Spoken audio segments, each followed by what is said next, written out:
So good evening.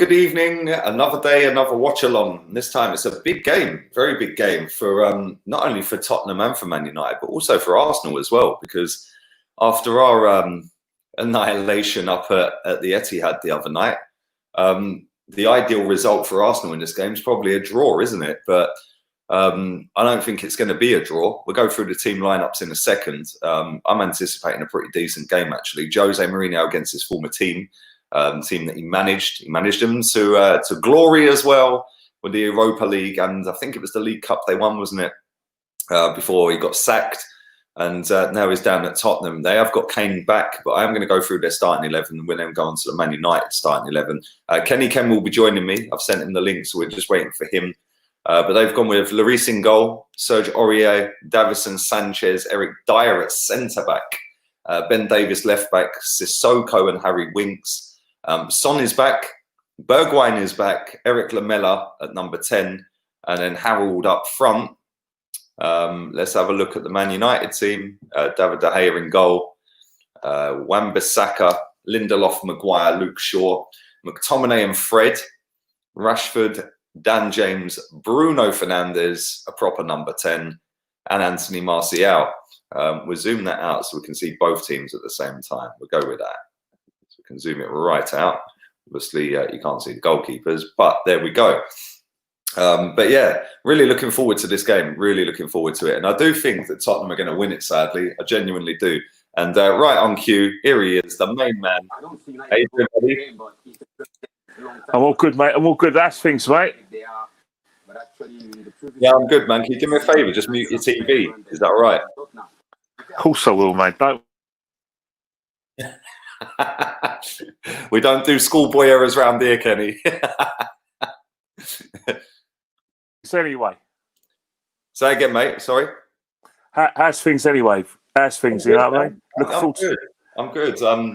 I'm glad football's back. Put it that way. I was calling for it to come back. It's back, and I think I know we were a bit embarrassing the other night, but it is what it is. We move on. It's good that we've got another game tomorrow, and hopefully we don't embarrass ourselves down at Brighton. But what did you think of the game the other night?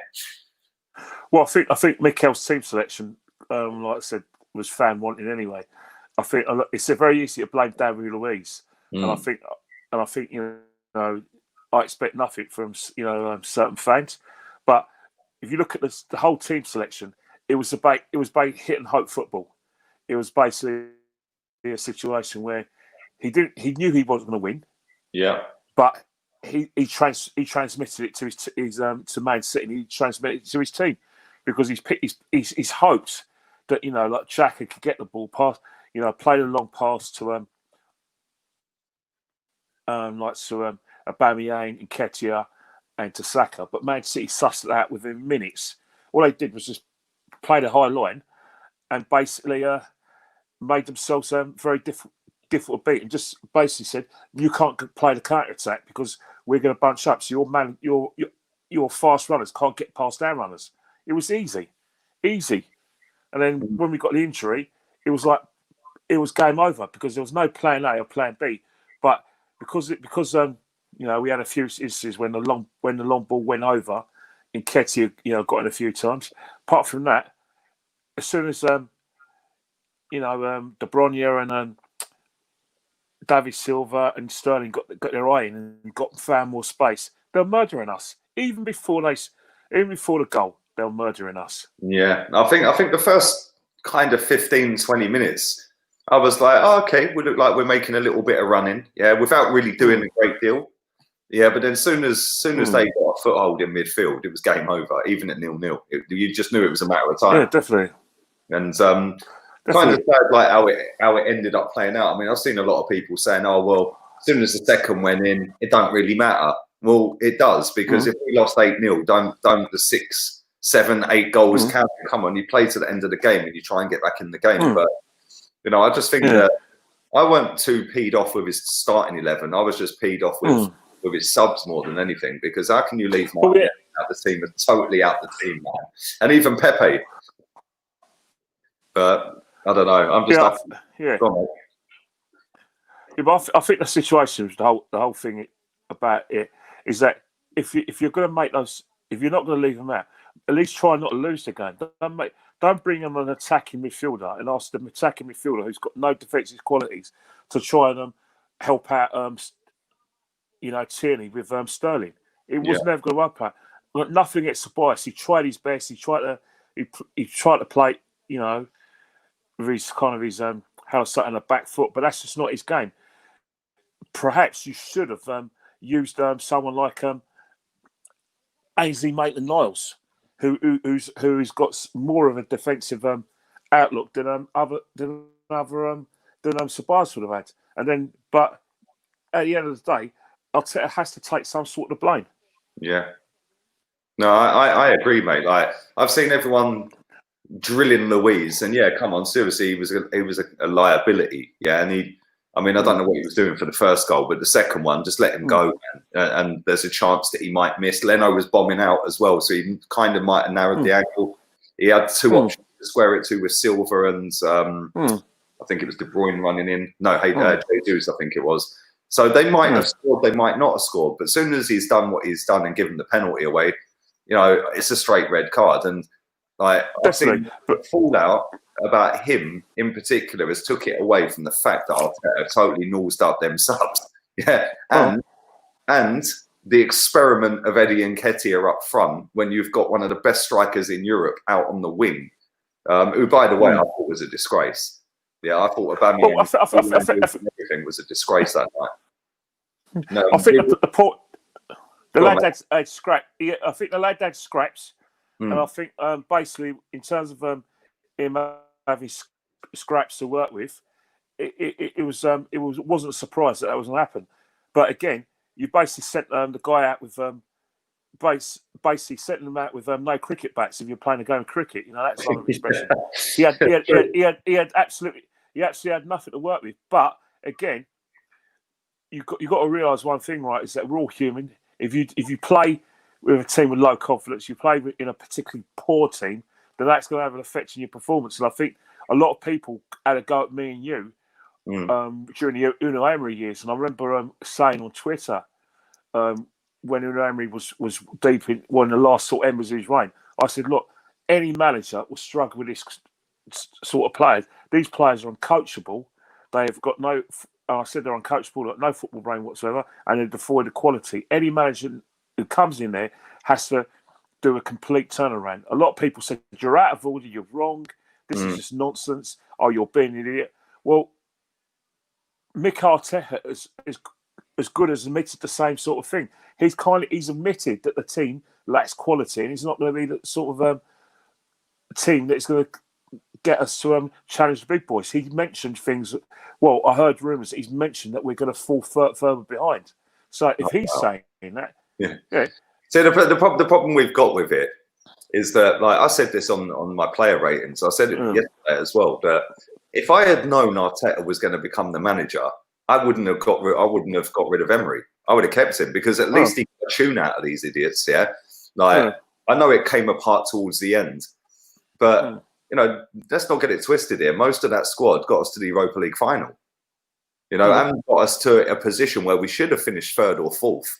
Yeah, and again, we capitulated. But if I said this as well, right? If Unai Emery or Wenger had picked that team against Man City, and then either of them two managers had then done them subs, they would have been crucified for it. And people are saying, like, well, it don't matter if Martinelli and Pepe don't come on because the game was done. Right, so what? 2-0 down, 10 men, we just down tools then, yeah? Like, at least have a go. Get them up, give them 20 minutes to get sharp for the next game, because we're going to need them, and they're ball-carrying players, ball-carrying wingers. We needed a ball carrier in that game. We didn't have any. But 1 second, Kenny. A lot of people are asking me if I'm on HOTMIC tonight. I'm not. I will be on HOTMIC tomorrow. I'm doing the 12:30 kickoff for Watford Leicester. That's on BT Sport. I'll be on HOTMIC for that. And then straight afterwards, I'll be watching Arsenal, the Banter Club, probably give Brighton their first win in 2020. Straight afterwards, Chig will be joining me for that. The teams are out on the pitch right now. Who are you going with, Kenny? I'm going to go with Man United, because I think Man United, before, obviously, you can only go by what you saw before the break. And Man United seem a little bit fresher. They've got a lot of pace as well, where they can get behind Spurs. But one thing is that it's about me. It's all about Fernandes being able to find those wide players. If he manages to get on the ball and no one holds him off, then I think Spurs are going to struggle tonight. I really do. But one thing about Spurs, because they've got players like Bodwine, they've got like Song and Harry Kane. If you don't take your chance with Spurs, they only need one to take the game away from you because they've got some very good strikers. So Man United have to be very, very ruthless when they do get the chances because they might pay for it at the end of the match. Yeah. See, the thing is, like I predicted 3-2 to Tottenham. By the way, I just think that Jose up against his old team, Kane, Song, and Bergwijn all back. I know they're playing Eric Dyer at centre back tonight, but I just think that they're going to have too much in attack. Dan James hasn't really impressed me this season. He has in bursts, but up against Davis, Davis is not a bad left back. I don't know. It's gonna be very similar to how we were up against Man City the other night. Whoever dominates that midfield berth in that central midfield part, whoever dominates that and gets the ball forward quick will win the game. I can't see goals, so I'll probably give it a kiss of death now. It'd be 0-0. Well, I think what's happening, right, is that like you're going to have a situation like with Lamela playing as well. He's going to be a situation where he's going to sort of try and be the extra man in midfield and give like I said, try and create that sort of those chances for Song and Bodwine and Kane. So he's going to be a very important player. But I think what's happened is I think the emphasis for Tottenham is probably going to trying to stop Bruno Fernandes. Yes, and I think that's what it is. If you look at Spurs right now, you can see where it is now. Like if you look at Lamela, he's kind of drifting, and McTominay's kind of following Lamela. But I think Manella's going to be a very important player for him. But if you look at what it is that you're talking about deep lying runners. You can see right now Bodwine and Song are not playing fully up front, and Lamela's kind of going alongside Kane because you can see that they're going to be the ones making the deep runs to try and support Harry Kane. And that Lamela's not a bad player either, right?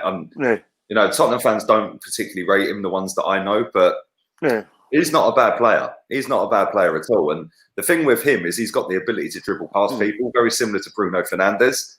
Definitely. And they can both score goals. Yeah, it's going to be a good game. I think there's going to be quite a few goals. So. Well, I think both teams are going to make themselves very difficult to beat because if you look at the situations that, the forward players on both sides are going to be players you can fear. But if you look at it, it's 1 minute. I don't know. It's 1 minute 28 minutes gone. First free kick's gone to Tottenham Hotspur. Bodwine trying to go on the counter attack and he was taken out by Fred. But at the moment, it looks like you look at the shape of both teams. It looks like a bit of a chess match at the moment. Yeah, I was going to say, it's very much of a muchness, isn't it? They're both pretty identical, really. Yeah, they're identical, and I think it's where one of those things where both of them look to me like they're going to be sort of see if they can go down those sort of wings. Like Fernandes is just trying to find Daniel James, but he was cut out by the Spurs defence. I bet you're gutted you ain't going to be able to go to White Hart Lane this year, Kenny. Well, like I said, I've had some really memorable welcomes at White Hart Lane. I can think of about three areas of how to get to the ground. You've got the bus W3 for Finsbury Park. You got 259, and you've got the tube. And then the walk of shame. It's a bit what I tell you, shame. Jesus. Although I think the new ground, away fans would be sort of trafficked around Northumberland Park. I think you can. I think the way they've sell it out is the away fans are around the other side now, aren't they? So you're not right on the corner of their main boozer and all that anymore. Definitely, right? Well, definitely, because remember we used to get like down the White Hart and kind of go past the Spurs shop and then go down their gauntlet. So basically, you got one side of the road where they're waiting for you, and the other side where you wait for you. So you basically walk down the road, hope you don't get knocked over, and then then you get the welcoming procession as soon as you turn left. Yeah. Well, it depends, innit? Depends if we've won, then we'll get an escort all the way to Seven Sisters. If we've lost, they'll give us a halfway escort, and we've got to make our own way. So make of that if you will. A lot of people are saying in the chat that we've signed Pablo Maria. Apparently Flamengo have announced it. I've not seen anything on Arsenal Twitter or social medias or anything like that, but he's obviously out for the rest of the season now. But I think definitely that deal was already done before he came on loan. I think they'd already done that deal. Well, you know, like if you talk about deals that be done, I think what's happening is that Arsenal are definitely going to be going down that loan market. Not only are they going to go in that loan market because of coronavirus and you know, like a hit to the revenue in terms of, you know, overseas tours and everything, they have to sell before they buy. So the ugly question comes again: what do we do with Mesut Ozil?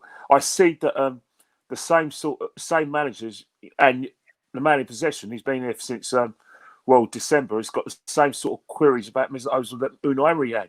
You know, it's the same sort of thing. Hopefully he is fit. Oh, Tottenham are in. Oh, it's basically it was. I'm about 25 seconds behind you. I'm watching it on my mobile. On my mobile app.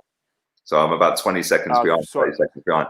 Oh, don't worry about it. But if anyone watching, Ura's put a cross in, but that's been cut out by Luke Shaw. His first corner of the game is to Tottenham Hotspur. You know, 5 minutes, and the person who's going to be taking that corner is the man that we're talking about already. It's Eric Lamela. You can see now everyone's doing the same marking. Chig's not available tonight, mate. He's busy. I was going to try and get them both on, but yeah, he's a bit busy tonight, man. So just the dulcet tones of Kenny Ken with his footballing knowledge in the building. Yeah, right. That corner's been cut by Man United. The Man United is trying to go in a break. Danny James has just been fouled when he's trying to get the ball out, so it's free kick to Man United. We're coming up to the 6th minute, and nothing's really happening in this game. It looks like both teams are trying to cancel each other out. I think Man United, if they win, they go above Chelsea temporarily. Spurs win, they go a point behind Man United. So it's a big game. It's a 6-pointer for both sides if they want to get in that Champions League spaces. Although, if you look at it, I think it's going to be probably it'd be a big ask for Tottenham Hotspur because there's some very good teams in front of them. See, that's the problem. That's the problem with it. There's so many teams bunched up in there. I think the top 3 are done. Yeah, but then that 4th place is up for grabs, isn't it? And whoever puts a decent, consistent run together between now and the end to get it. Yeah, don't rule out Wolves either. I looked at Wolves' fixtures the other day. They've probably got the easiest running. Right. Looks like Man United competed for a corner. Marcus Rashford, the man of the moment, went through, but you know that big guy from Colombia, Davinson Sanchez, made sure he was going nowhere. So Spurs were on the ball again.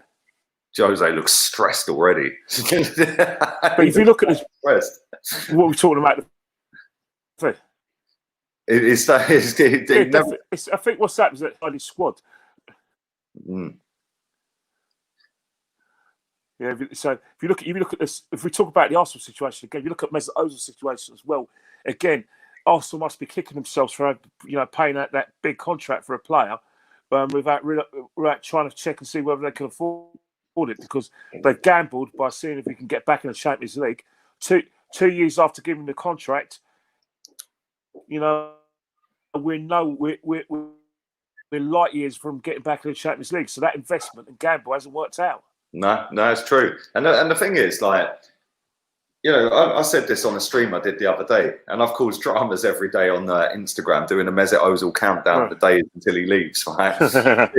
Kenny, thank God there's a restrict option, so I don't have to see all these idiots in my comments. I can just restrict their comments.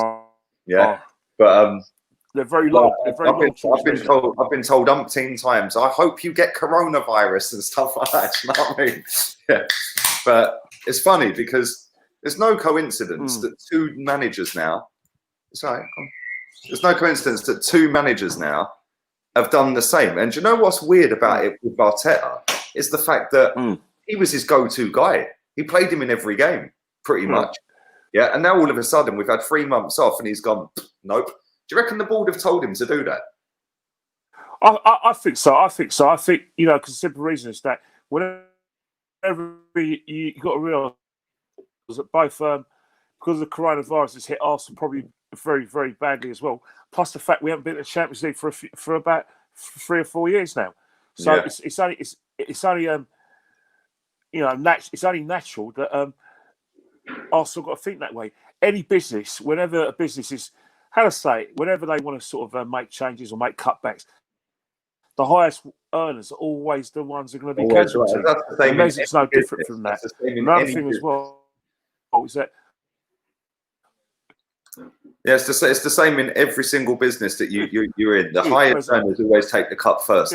Yeah. And do you know what? Arsenal it's a bit of a weird one. It's a weird one because like Unai Emery did it and everyone went nuts. Right. Then I think one of his biggest mistakes was falling back on that and putting him back in the team. But now Arteta's doing it, right? It's going to be a massive telling point at this football club in the next couple of months, because Arteta has got more weight as a manager or coach at Arsenal than Unai Emery did because of his playing days with Arsenal as captain, right? So, but then you're going up against again the biggest star at the football club, and it's like this is just boring, man. Every season there's a drama at this football club, isn't there? Yeah, but the thing about it is that star has to be performing on a consistent basis. And you can't say that, especially this season. Obviously, people might say that blame Unai Emery for leaving out the club, but when he has been brought into the side, things haven't improved, and I think that's what people got to look at it. But that's another thing as well. What Arteta needs to look at as well, because of the club's in a bit of a crisis, because everyone knows that we're behind everyone else. He needs to identify who wants to play for Arsenal. It doesn't matter who you are. Arsenal fans have to put the football club first. And if it means your favourite player leaving the football club, then you have to accept that. Because at the end of the day, no player is bigger than the football club. And it goes for Aubameyang as well. Aubameyang's clearly our best performing player. But if he doesn't sign that contract and he wants to leave, then the club the wheel has to turn.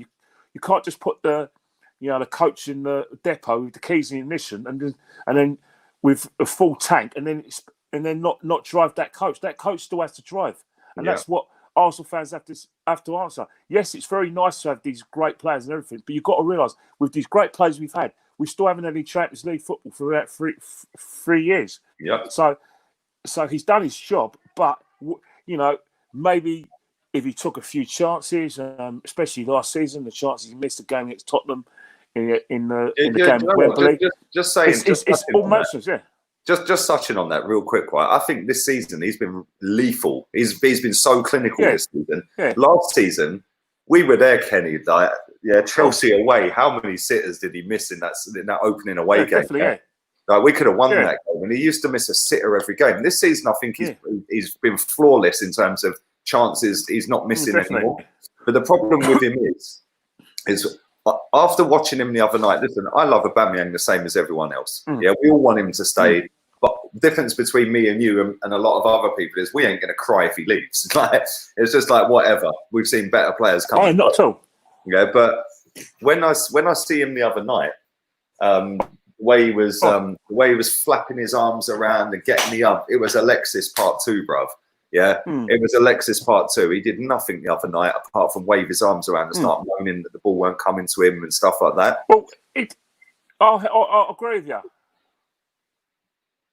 And the thing is, it's still 0-0, by the way, for anyone who is just tuning in. But I think what's happening is that morale's definitely like the football club, no matter what people say.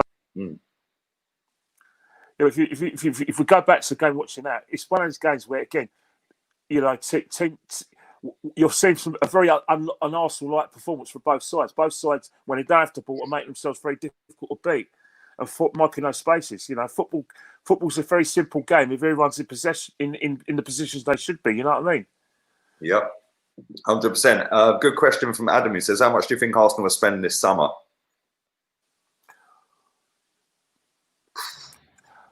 Well, I think you got to realise that every season, it's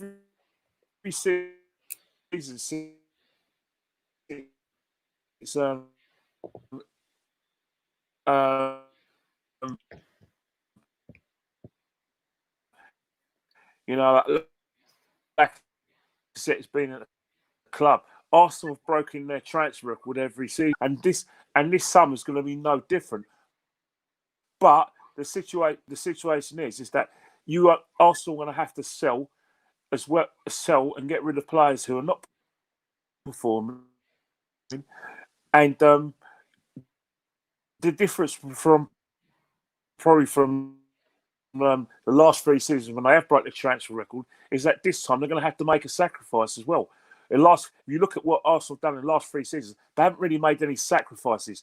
Giroud, Salah, Walcott, they were necessity signings. They weren't exactly massive sacrifices. I think this season, if you look at the situation with the coronavirus, a sacrifice may have to be made, and there's 2 players who we're talking about. Obviously, Mesut Ozil's a massive sacrifice because of his star play and the fact that he brings a lot of merchandise to the club, and then obviously Pierre-Emerick Aubameyang as well is a massive crisis. But again, that's something that could sort itself out. Arsenal's the right thing for his career because he's going to be. Right, we got here. No, listen, I agree. Yeah, at the end of the day, 15 minutes gone, Lee. And in this game, it's basically like it's a game of chess. Do you know what though? The tempo's been pretty high. It's been higher than I thought it'd be. Yeah, I think they're both. The games are very. But both of their benches are rubbish, though, man. Yeah, definitely. But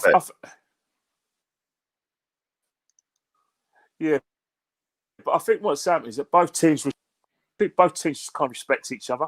Both managers respect each other as well because they've got some very good forward lines who could just take the game away from you. Martial on his day, and he should be being more consistent because he's got a bag of talent. Rashford, those 2 on their own could take games away from him. You've got Fernandes. If you look at Man United at the moment, one thing I do like about Fernandes as well, he's always shown football. Even when he's marked, he still wants the football.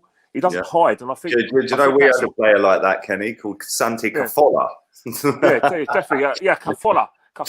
And I think that's what it is. Is that you want to. It's all what everyone wants to do the Hollywood pass, but you want to just keep the possession ticking over, get the match ticking over. You know what I mean? Yeah. Ticking it over, and eventually an opening will come, and that's when you get that opening. That's when you got to take it. The problem with a lot of these teams is they want to do the quick pass straight away. Like you said, the Hollywood pass. Yeah, they want to do it real quick, and Arsenal have a lot of players like that. Yeah, Granit Xhaka does it. Yeah, David Luiz does it. Guendouzi tries it. Yeah, we haven't got anybody in that midfield. Dani Ceballos is probably the only player we've got in that midfield that can consistently pass and move. I know I'm going to sound stupid by saying this, but he is kind of a cross between Cesc and Cazorla. Yeah, he's not as good as them, but he's a little bit similar to them in terms of his technical ability, pass and move. Definitely. Oh, Lamela was naughty there. Lamela's naughty there. That's a definite yellow card. He's gone in there. He's lost the ball, but lost the ball, and he's been petulant there. But I think the referee's probably like I said, giving him a sort of a little talking to. But he's lost the ball, and then he's gone in very when McTominay didn't have the ball, and he went in and followed through on him. It's very petulant. He's lucky it's not a good card for that. Question here from Maureen, and thank you, darling, for your donation. Appreciate that. What do you think's going on with Pepe behind the scenes? Great question. I don't think they wanted him. Well, I don't think that the manager want them. Unai Emery definitely didn't want him. He wanted Zaha. I think that was a Raul Sanhaley signing, and I think that he's probably got the ump that he's hardly playing.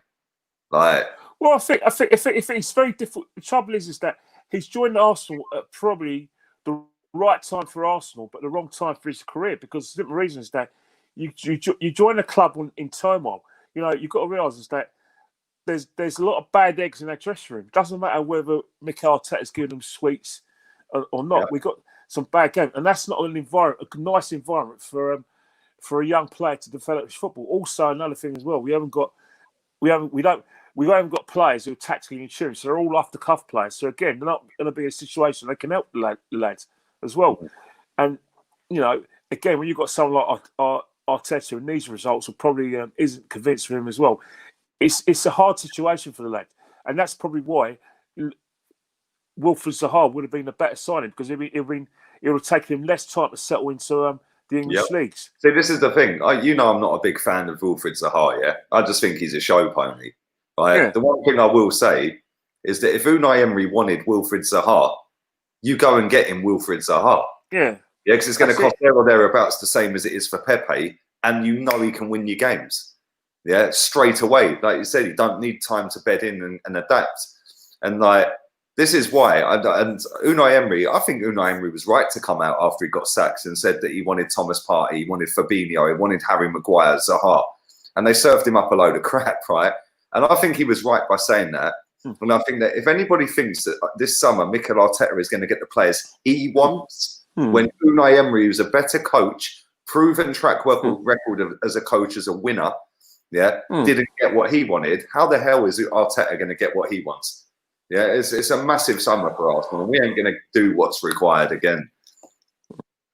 Well, I think the thing is, Lee, is that Arteta's got to get used to a certain thing.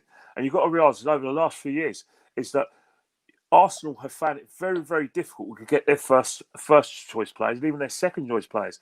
Arsenal is not a place where big players are going to want to come. If you look at the situation, they've got some competition from like obviously Chelsea, because they are now the biggest club in London. That is undoubtable. Arsenal fans can talk about history all they like, but football's about the present. Football is about the present. If you want to talk about the past, go to a museum. That's what museums are for. This is the back now. It's so true, man. Do you know what the funny thing is, Kenny, right? Is Arsenal fans sit there saying Liverpool are history merchants and all that, yeah? Yeah, every year when it's the anniversary of the invincible season, right? I swear, it's a whole week. It's not just one day anniversary. It's a whole week anniversary. Definitely. But, you know, if you want to be honest about the Invincibles was the beginning of the end for Arsenal. It was definitely the beginning of the end. And that's where the rots set in. The day after we won the Invincibles, because simple reason is that we brought Cesc Fabregas into the side. We tried to play like Barcelona, and Barcelona was not a success. Barcelona was entertaining, but it was the beginning and the end because we became soft Arsenal, and the teams like the Chelseas, the Man Uniteds, who modelled themselves on Wenger's old Arsenal team in terms of the prototype of the players they were buying, went and cleaned up. First, you had Chelsea with Mourinho, with players like Essien, Drogba. Like the two wingers in Duff. Do you know what's mad, right? Is I was watching earlier with the missus, we were just chilling upstairs, right? And it was the cup final, the Parler and Lundberg final, right? Yeah. Wifey goes to me, she goes, Ashley Cole was so good, wasn't he? And when you watch him... sorry about that. Sorry to disturb you. But Rashford's just had a chance. Great move down the right-hand side with... got around Man United's down right side. Rashford's taken a sort of pot shot, and like I said, Lloris is set with his legs. Man United stood on the attack. Aaron Wright, it's a shot by Fred. It's gone straight to Lloris. But if you look at this situation now, was I think Man United have been, like I said, looks like the most likely in that side. They're turning the screw, definitely, 100%. Yeah, definitely.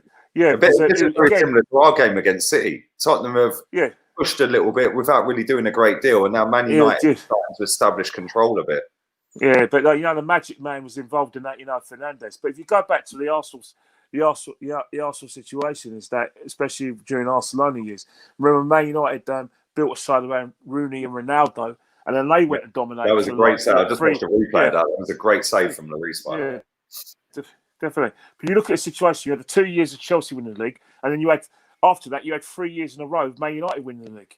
So again, that's when Sir Alex built the side around Rooney, Ronaldo, and he put Michael Carrick behind them and said, right, you feed those players, and then he got a world class defence in Vidic and Ferdinand, and he got the experience of Van der Sar. So again, Will fan wanted, and then those games when we did play against those rivals were basically like the 6 pointers were basically easy 3 points again. When Man United and Chelsea tend to beat us home and away because they're better than us tactically. And I think since then, things just got worse. Hello? Back again. You still there, mate? Back again. I don't know what's going on. I don't know. Was it me? it went, was it you? No, it was me. It came up unstable internet connection, even though it's running at over 100 meg. I don't get it. But No, not at all. You know what's happened. You know what's happened. Go on, mate. Go on. You know what's happening, right? Is that you need to tell your partner to tell her internet dad because every time because the other day you're using one, like the gigs you're using it off the same source. So if someone's using you need to send the Wi-Fi off the phone. Because I had the same situation with my kids. To kids where they got iPads, they've got phones, they've got TVs, and everything's digital. So what's happening is that one device suffers more than the other. Do you know what? You've just reminded me. I'll take mine off as well. They're just having a drinks break at the moment. It's still 0-0. Lloris made a wicked save a minute ago from Rashford. Let me ask you this question I've had pinned on here. Can you ask Kenny his thoughts on Eddie Nketiah and whether he can push to be a regular starter or does he see him more of a squad player? I don't see him full stop. I mean that's a good question. I think what's happened is that he's impressed Mikel with his work rate and his attitude, and that's why if you've seen it since he's come back from Leeds United, where he had a mixed kind of a spell on loan. Mikel's been using him quite a lot in both league games and cup games, and it wasn't any surprise that he started him because I think what's happened is that there's a bit of a. I think Mikel's run out a bit of patience with Lacazette in terms of his inconsistency and the fact he can be a bit injury prone. So, but in terms of there's another shot by Fernandes, which has gone straight at Luis. But in terms of like long term, I don't know because everyone in at the football club, both fans who watch the first team and fans who watch the under 23s are talking about a guy called Florian Balogun, who they say is the best of the lot. Now, if Mikel Arteta agrees with that sort of assessment from the fans, then I don't see where there's a future for Eddie. You know what I mean? Because you've got Martinelli pushing for a place as well, which a lot of the fans think highly of him as well. So Eddie's got to work his nuts off if he wants a long-term career at Arsenal. Got to keep on impressing Mikel Arteta because if he doesn't, he's going to fall by the wayside. So, but in terms of quality. Well, you know what Arsenal fans want. You know what I mean? We want a sort of a guaranteed 30 goals a season, man. If Aubameyang leaves the club, but so we don't really know what the situation depends. But I'd say if Arsenal had the money, Eddie would be out of the club. But because Mikel was going to have scraps to work with, it's highly likely that Eddie's going to have probably about 12 months to impress Mikel Arteta. And Bojan's in. He's had a shot and a goal for Tottenham Hotspur. Spurs are running in front. Spurs 1-0. I swear you just said Aubameyang was in. No, I said Bojan has just gone in. Great goal. It's actually Bojan. No, it's Bojan. Bojan has just scored for Tottenham Hotspur in the 26th minute. Excellent goal. He's made a break from the halfway line. So basically, if you look at the goal now, Lloris has played a long pass. It's basically Luke Shaw's is headed it back. Rashford's lost the ball. Bergeron's now gone past Harry Maguire. He's gone into the box. He's hit a shot. De Gea's can only palm it into the top roof of the net. Spurs 1-0 probably gets the run of play, but 1-0 Tottenham Hotspur. Now, Luke Shaw's had a he's headed that ball forward and gone well out of position afterwards. Yeah, definitely. And I think that's shocking defending, by the way. He's just literally run around 2-3 players. It's a good finish. Keeper should have saved it though. I think what's happened is the power's taking it out, but it's again Luke Shaw is it's a defensive header where Rashford's trying to win the ball, Aurier's won the ball, and then Bergeron's just gone into the box. He's hit the shot pretty early, and De Gea's managed to parry it in the roof of the net, but it's very much against the run of play.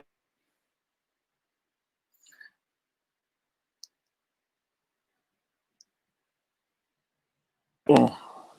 Are you there, mate? Yeah, okay. You're on that what? You're on that 1G Wi-Fi tonight, Kenny, yeah?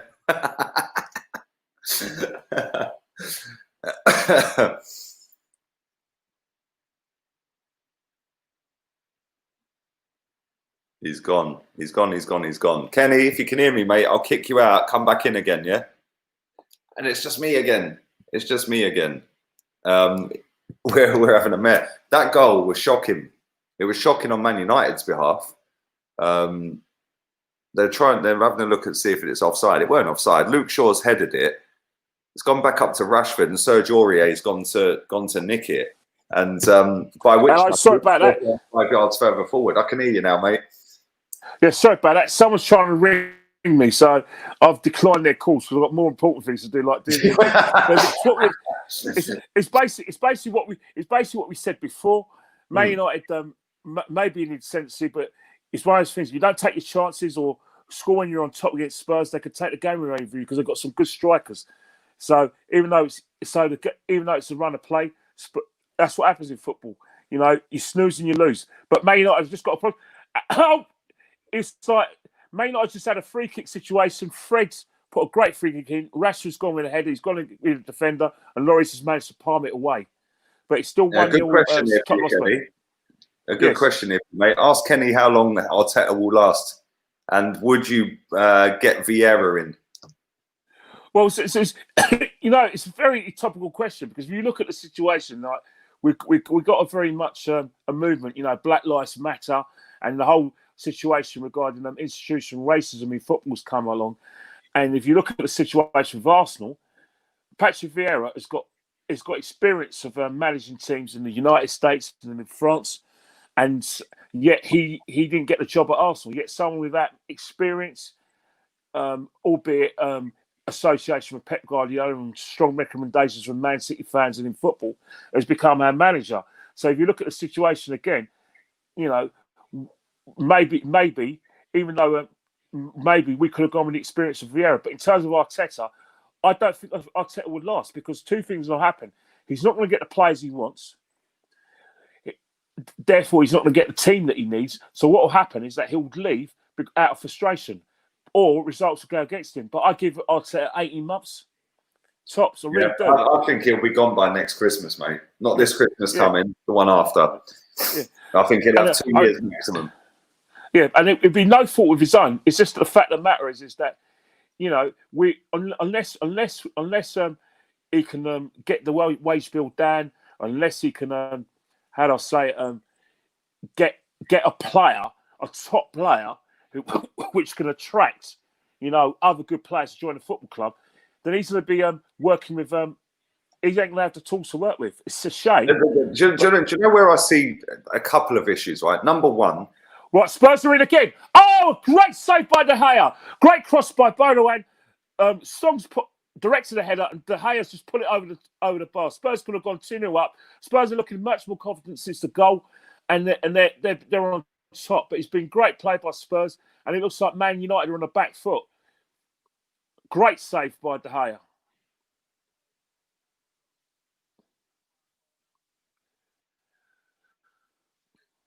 Yes. Yeah, the pendulum has definitely swung, that's for sure. He's gone again. He's getting another phone call. God, to go. There you go. Sorry about it, mate. No, it's all right, man. It's all right. It's all right. Take the call if you want, mate. Take the call. Just watching the replay of this again. It was a great ball down the wing. And that Bergwijn's rapid, man. I didn't realise how quick he was. Great cross. Oh, the save from De Gea was class. Son's got to bury that, though. He's got to score. Should have headed it down into the ground and he would have scored.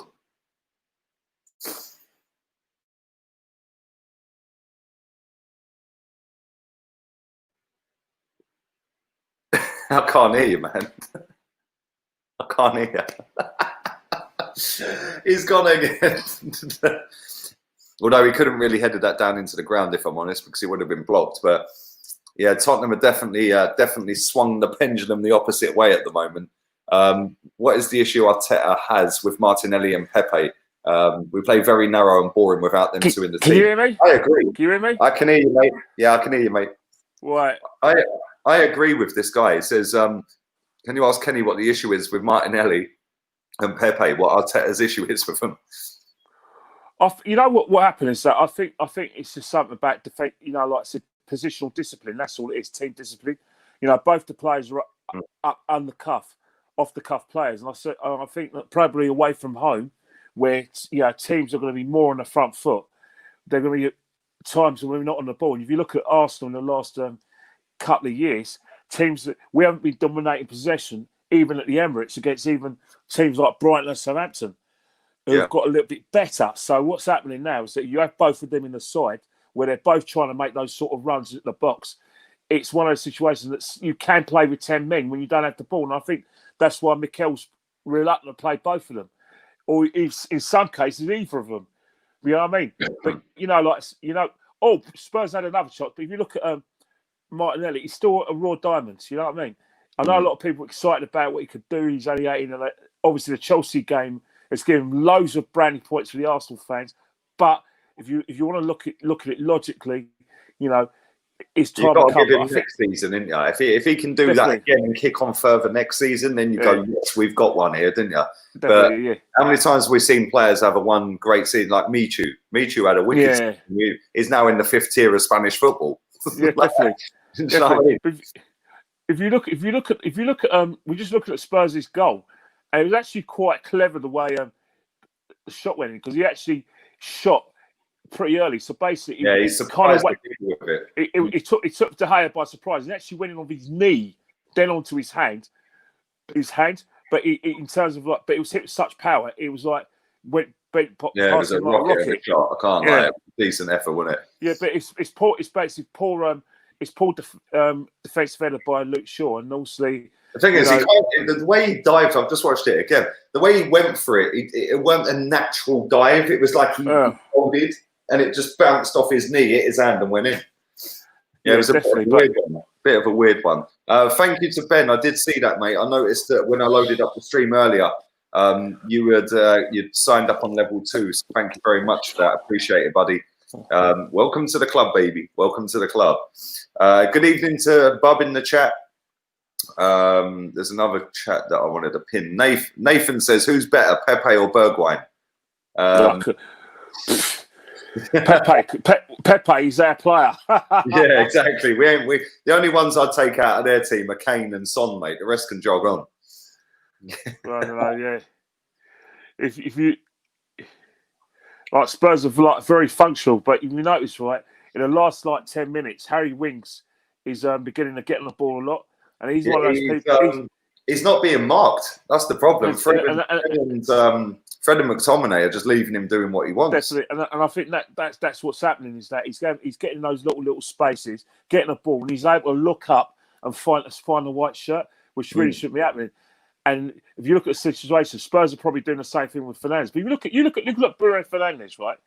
The guy is so tactically aware. He knows that Spurs are in the ascendancy, so he's helping out with the defence, and he's trying to overload their midfield. Around midfield. So he's very tactically aware. But if you look at the whole situation with that, it's early days yet. I still think like Man United still can get back in the game. But if Spurs score a second goal, I think Mourinho's going to shut shop. Yeah, it'd be game over. Because I think goes out apart the bus, mate. That'd be done. Yeah, definitely. But if you look at the old situation, right? It's one of those things where we've got so much to play for both sides. 100%. And the thing is, the ideal result for us is probably a draw. Yeah, not that I think we can get above either of these things, being completely honest. But I don't. When you play a Jose Mourinho team, you know that they're going to be compact. You know that they're going to fight. You know that he's going to be tactically on it. But not only that, when he's going up against one of his ex-teams, it means more, doesn't it? And he wants it even more. And he lost up at Old Trafford, didn't he? Definitely. I think they played. I think what's happened. The reason why they lost is because Spurs thought that generally. I don't know who told them that, but they thought they actually could go there and win. They thought they actually thought they were going to win it, which more for them. But Man United were ready for them. In terms of this game, I think they've shown Man United a bit more respect than they did when they played them at Old Trafford. But if you look at Mourinho, just seen Daniel Levy on the TV. Yeah, he's looking very dapper in his navy blue shirt. It matches the seats. Definitely. It matches the seats. But if you talk about clubs in sort of financial trouble, Spurs are in a bit of financial trouble as well, because coronavirus has probably hit them harder than anyone else. And I think 100%. Did you see that they got a government loan for 100-odd million quid, 170 million quid? They've got to pay that back in one payment, didn't you? Just one big payment. Definitely. Yeah, definitely. And that's the thing about the whole situation involving Tottenham Hotspur and everything, is that you kind of from a sort of like business point of view understand fully why they initially furloughed their staff, because it's easy for say, well, you know, football clubs, why you furloughing your staff, blah blah blah. But you look at in terms of like the business, if no one's working and there's no revenue coming in, and you've got a government offering you to furlough your staff to a state that they're not even asking for the money back, I can understand why club. Oh, Any 100%. football club, or any business would have done that. It's like all these people, these businessmen, yeah, that have an offshore account. Yeah, I'll give an example. Yeah. One of the biggest social media accounts on the planet, Facebook. Yeah, Facebook, Google, the channel we're sat on now. Yeah, when I get paid off of YouTube, it doesn't come from America; it comes from Ireland. Yeah, the payment comes from Ireland. It doesn't come from America. Yeah, and you know, the Cayman Islands is another area of a tax break. Monaco's another one. So I don't blame any club that wants to go and furlough their staff. Yeah, because it'd be stupid not to go and do that. But at the same time, giddy football fans seem to think that it's a piss take, right? Which technically it is, but at the same time, they don't know how long it's going to go on for. It could be a 6-month thing. You know, we might not even have fans until 2021 in the ground. That's going to cost these football clubs, not just every club, a lot of money.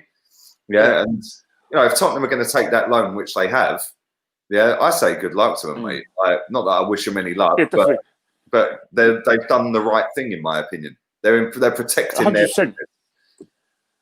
Yeah, definitely. And you've got to realise another thing as well. They bought a new stadium. And like I said, you know, they haven't got the buffer of the NFL going there because of coronavirus. Yeah. You know, these teams from the NFL can't travel to watch travel to Tottenham to play the games, and also they're not going to have the fans so they can get the revenue. So again, it's one of those things where they've put themselves in financial trouble. But it's like all businesses. I mean, I remember getting the car with the missus. You see all these nice hotels and nice restaurants. Pub restaurants, they're all gold mines, but if they're not open for business, they're losing money. You know what I mean? Yeah, of course. And this is the thing: we're going to see a massive football club at some point in the next 12 to 36 months go bust, like properly go into administration. I don't think it'll be Arsenal. I don't think it'll be us. I don't think it'll be a Man City or a Tottenham. Yeah, but I do think that there'll be a big European team somewhere out there that's going to go into administration. And it'd be sad to see that happen, man. Yeah, but you got to realise one thing about football fans. Football fans need to realise one thing.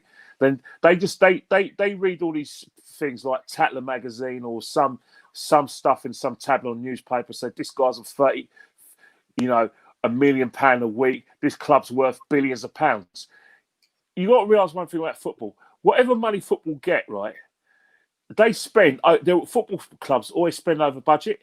Yep. Now, if you look at a situation, right? If I was a TV company, I said, right, I'm going to give the Premier League clubs each £300 million, right, over 3 years, right, and we're going to stagger those payments.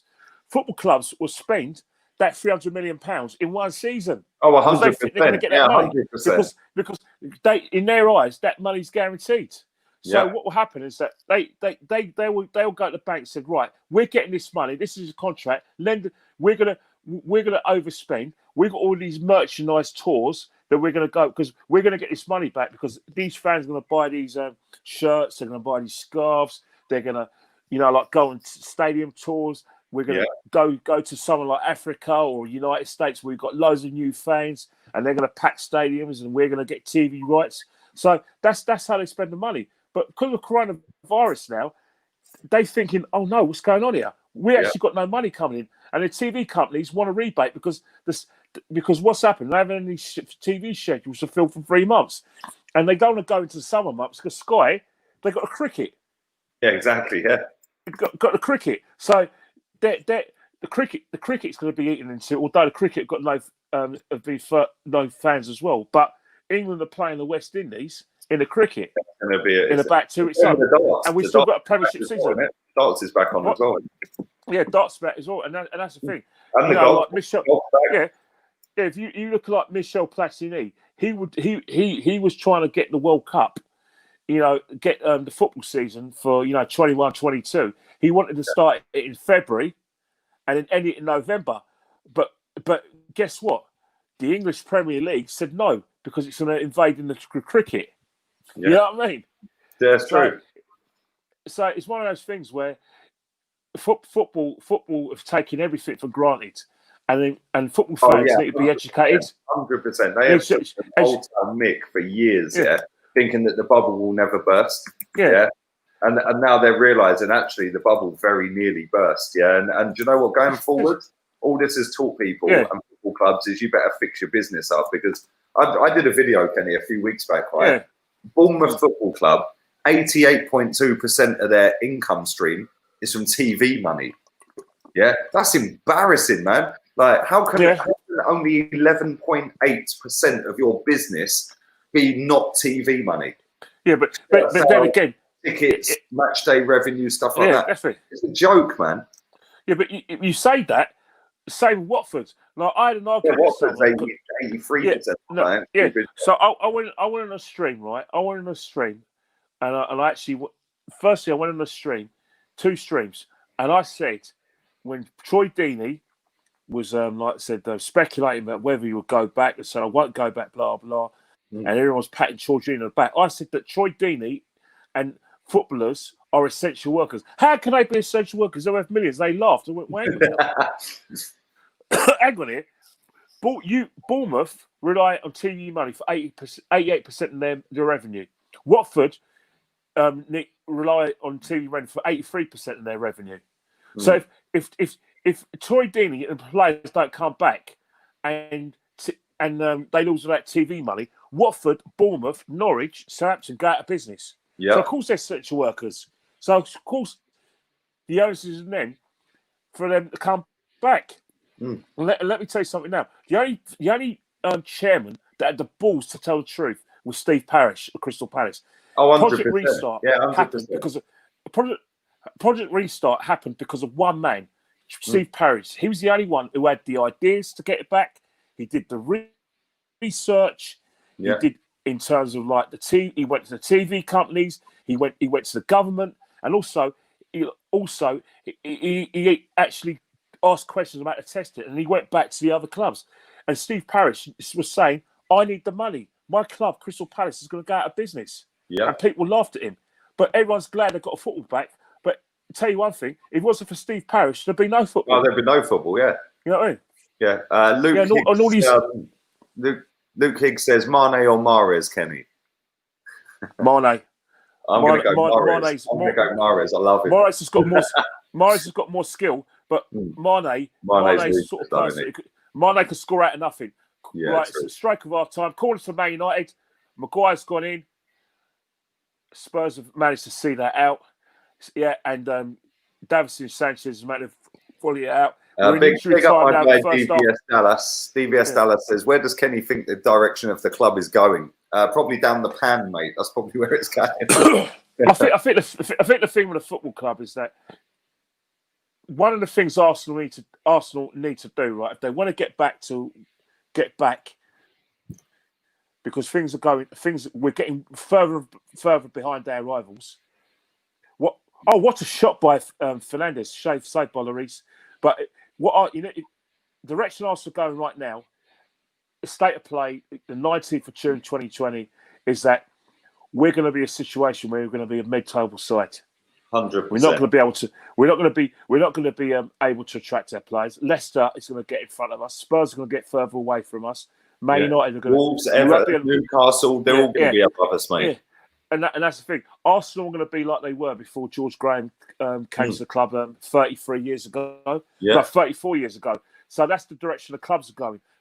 But if Arsenal want to make the comeback, Kroenke's money should be spent on not on players, it's on improving his academy. Because if Arsenal want to make a comeback, they want to make sure that they get the best boys in London to come to their football club again. Because the best boys in London are going to Chelsea, not Arsenal. They go to Chelsea. 100%. There's a reason why Chelsea are not only being able to sort of challenge for big titles and challenge for cups. They got a good youth setup. Why they got a youth setup? Because their scouting system is better. Why? Because they spent money on it.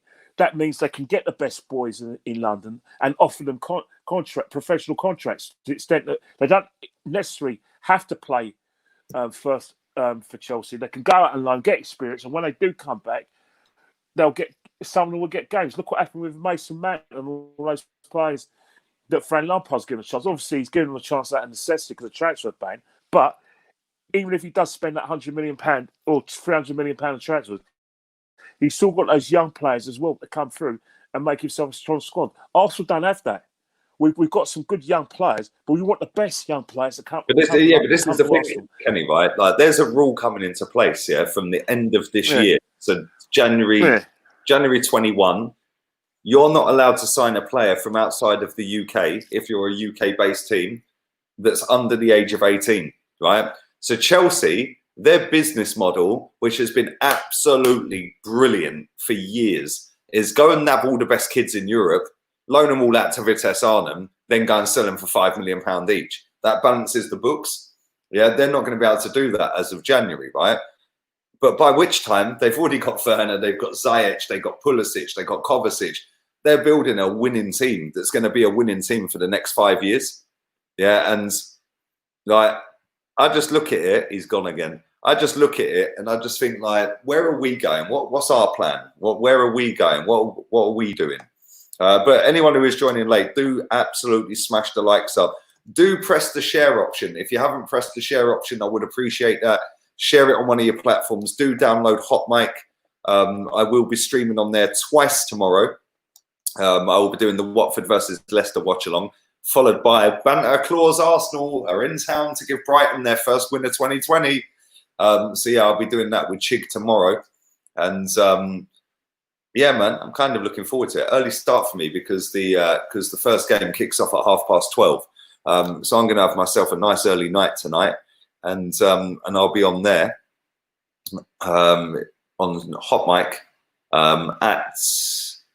I'll be on HOTMIC at about 12:15 tomorrow, all the way through. Be back again. Sorry about that, but you know what's happened, right? I want to charge me funds for the second half, innit? No, come on, mate. You hear me? Yeah, I can hear you. You hear me? Yeah, I can hear you. Yeah. No, what's happening is that it's just you got to charge a fund. But, you know, what we're saying about the whole situation is that Man United have got the same problem in Manchester with the best boys going to Man City, isn't it? Yep, 100%. And I think I think what's happening now is that they've got to spend money in that direction as well. But that's the only way back for Arsenal, because what will happen is that if they're not getting their first choice players, then they're going to have to make those sort of players, and it's not going to be easy. 100%. 100%. I think that's where Kroenke's money would be better spent than trying to get the best players in the world to come to the club and offer them the 2 moves. Because what will happen is that the money you're offering to these players is not actually the top quality that our rivals are getting. I totally agree. Big up Stephen. He's raising liver awareness on his YouTube channel, and football and F1. And anybody who doesn't know who Stephen is, he's had a lot of liver transplants in his life. He's told me that a lot in the chat, and he's been through hell and back a few times. So go and subscribe to his channel if you haven't already, and yeah, I would massively appreciate that. But Kenny, I'm gonna go and have a quick cigarette, mate. Can you hear me? Yeah. Okay, you have a cigarette. Yeah, I'm gonna go and have a quick cigarette. I'll be 2 minutes. Yeah. All right, I'll stay. Do you want me to stay on? Yeah. If you just read the chat or something, I don't mind. Whatever. I'll be 2 minutes. Yeah. I'll literally be 2 minutes. I'm gonna smoke a cigarette, go toilet break, and I'll be 2 minutes, mate. Yeah. Don't you worry about that. I'll read the chat. You got enough battery, yeah? I've got enough to read the chat until you're back. Cigarette. I used to smoke. I used to smoke. A chat and a fag takes 5 minutes, not 2 minutes. I'll be back in 5.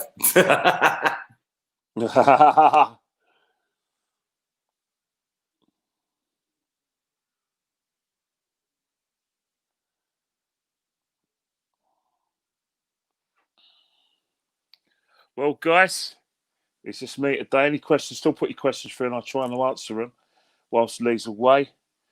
But it's a massive 6-pointer for the Champions League place. The Spurs are 1-0 up. A goal by Steven Biderwijn, the Dutch international. Very much gets a run of play, but at the moment, it's 1-0.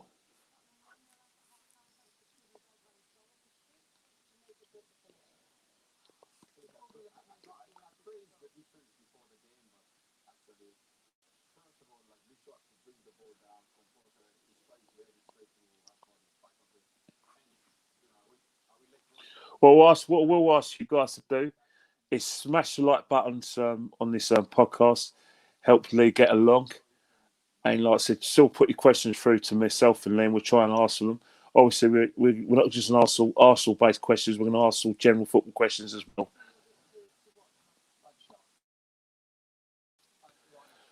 Just seeing that goal by Bergwijn. Excellent, like I said, finish. And I think De Gea was taken by surprise.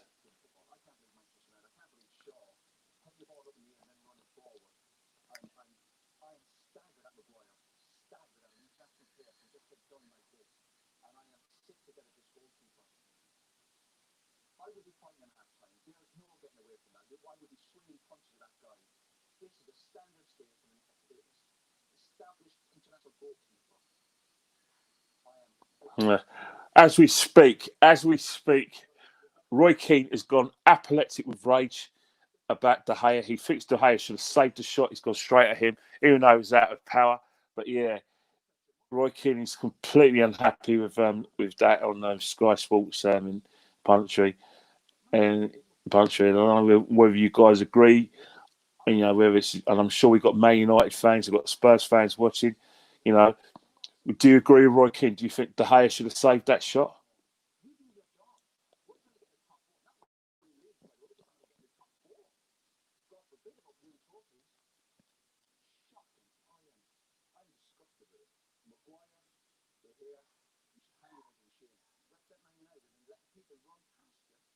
Yeah, he's also got the up with Maguire as well, because Maguire, I can see where Roy Keane's coming from, because when Luke Shaw's headed the ball out and Rashford got beaten the ball by Aurier, Maguire should be attacking that ball. What he's done is he's gone on his heels, and that's allowed Bergwijn to make that run into the box, and then he made himself difficult to catch.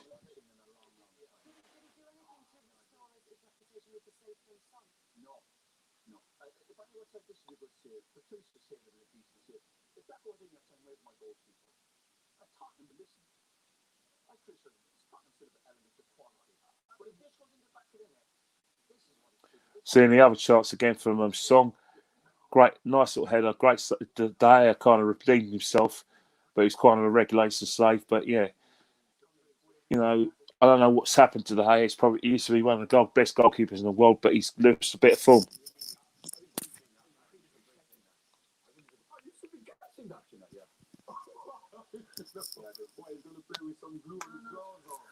Roy Keane as well is very carried De Gea. De Gea should have rather tip it over, should have caught the ball. So it's a bit of a heated discussion between Everton and Roy Keane. But Spurs gets to run a play, are 1-0 up. I think the next second half, the next goal is going to be very important. Whoever gets that second goal, could go on to win the game. If it's Tottenham, then it's game over. If it's Man United, then it's game on.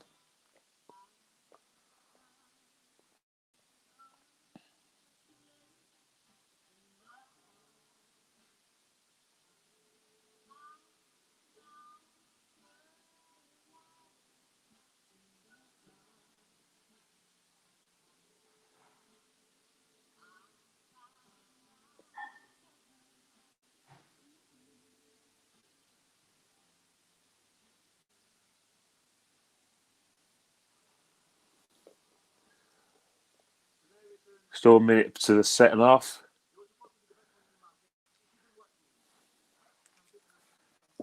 We should have some fireworks in the second half in the top, like I said, Champions League chasing pack, which is Man United and Tottenham. Spurs are currently 4 points behind Man United. If they beat Man United today, they'll be 1 point behind. If Man United somehow manage to overturn the 1-0 deficit and win, they'll go to Chelsea temporarily. So it's a massive incentive for both sides in that sort of late push to the Champions League. Obviously, you've got the situation with Man City. Will Manchester City get their 2-year Champions League ban overturned, or get suspended 1 year, reduced to 1 year, and 1 year suspended? We don't know, but as we speak, 5th place is probably going to be good enough for the Champions League. You know, like I said, qualification. So massive game for both sides.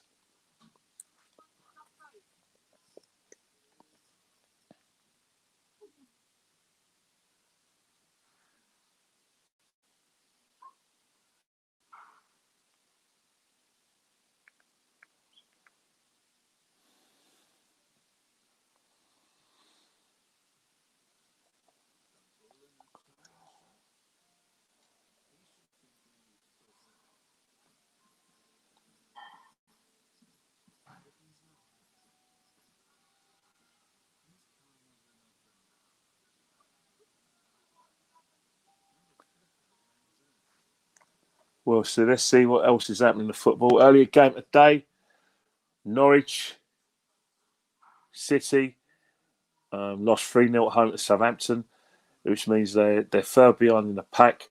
They're now 7 points away from 7 points away from safety, and with 8 games left, it looks very precarious for Norwich City. They're probably going to go down, but in terms of Southampton, they've got on to 37 points. In previous years, 37 points has been enough for them to stay up, but I think that probably one more win, and then they've got a very good chance in cementing their place in the Premiership next season. Incidentally, Southampton's next game in the Premiership is at home to Arsenal on Thursday. So again, it's a massive incentive. So if you look at the situation, Arsenal are playing two teams who are trying to secure Premiership safety for next season. First tomorrow, Arsenal will be playing Brighton at 3:00, and then on Thursday they'll be playing Southampton. Both away games, both 6 6-pointers in terms of Arsenal morale, and maybe a late, like a push for Europe or even the Champions League. Both must-win games, and also they're must-win games for our respective opponents, Brighton and Southampton.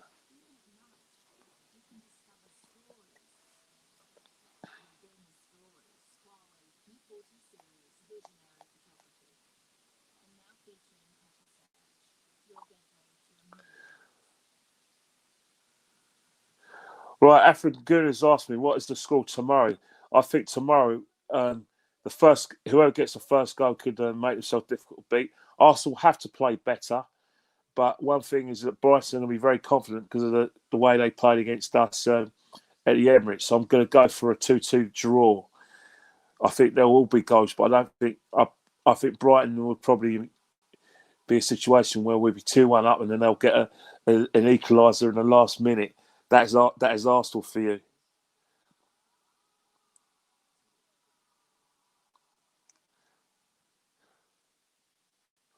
Hello, Stephen. How you doing, Featley?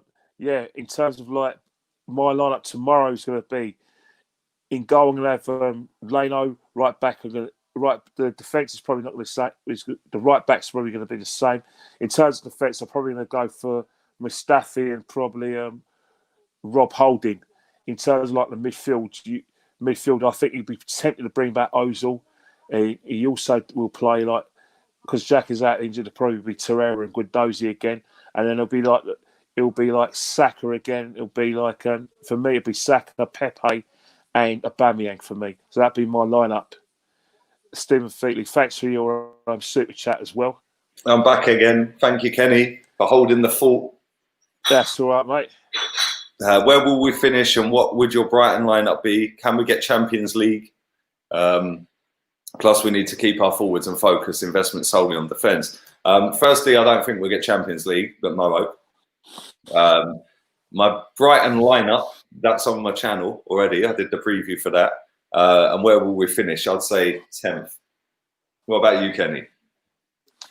I think we're where we deserve to be. And I think what will happen is that with the games we've got, I think it's going to be the same sort of thing. I don't see us getting maximum points for the next 9 games. But if we do get maximum points, then it'd be very interesting. We could, maybe sneak 5th or 6th. But I still think we'll finish 9th, which is where we are at the moment. Yeah, I agree, man. We're not going to climb much higher. If anything, I think we'll stay where we are or lower.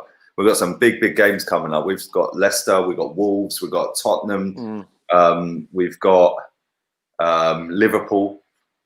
What would your lineup be for tomorrow? Well, my lineup would be for me tomorrow. It's going to be like the goalkeeper is not going to change. You're going to still play with the same fullbacks you're playing against Man City. My centre halves are probably going to be Mustafi and Rob Holding. In terms of like the midfield, I think he's tempted to bring Matt Mesut-Ozil and play Guendouzi with him alongside Guendouzi was probably alongside like Torreira. He's fit. In terms of like the front three, he's definitely going to play Saka. But Pepe come back on the side alongside Aubameyang. It could be that's the situation, but I can see the temptation for Arteta is probably going to be knowing Arteta and knowing managers who've managed Aubameyang.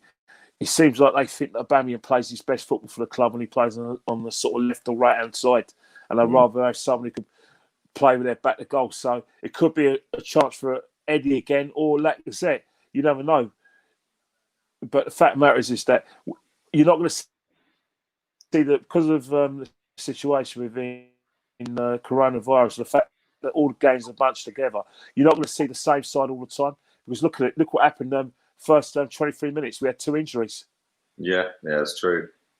What do you? Right, Man United, Go on, mate. Right.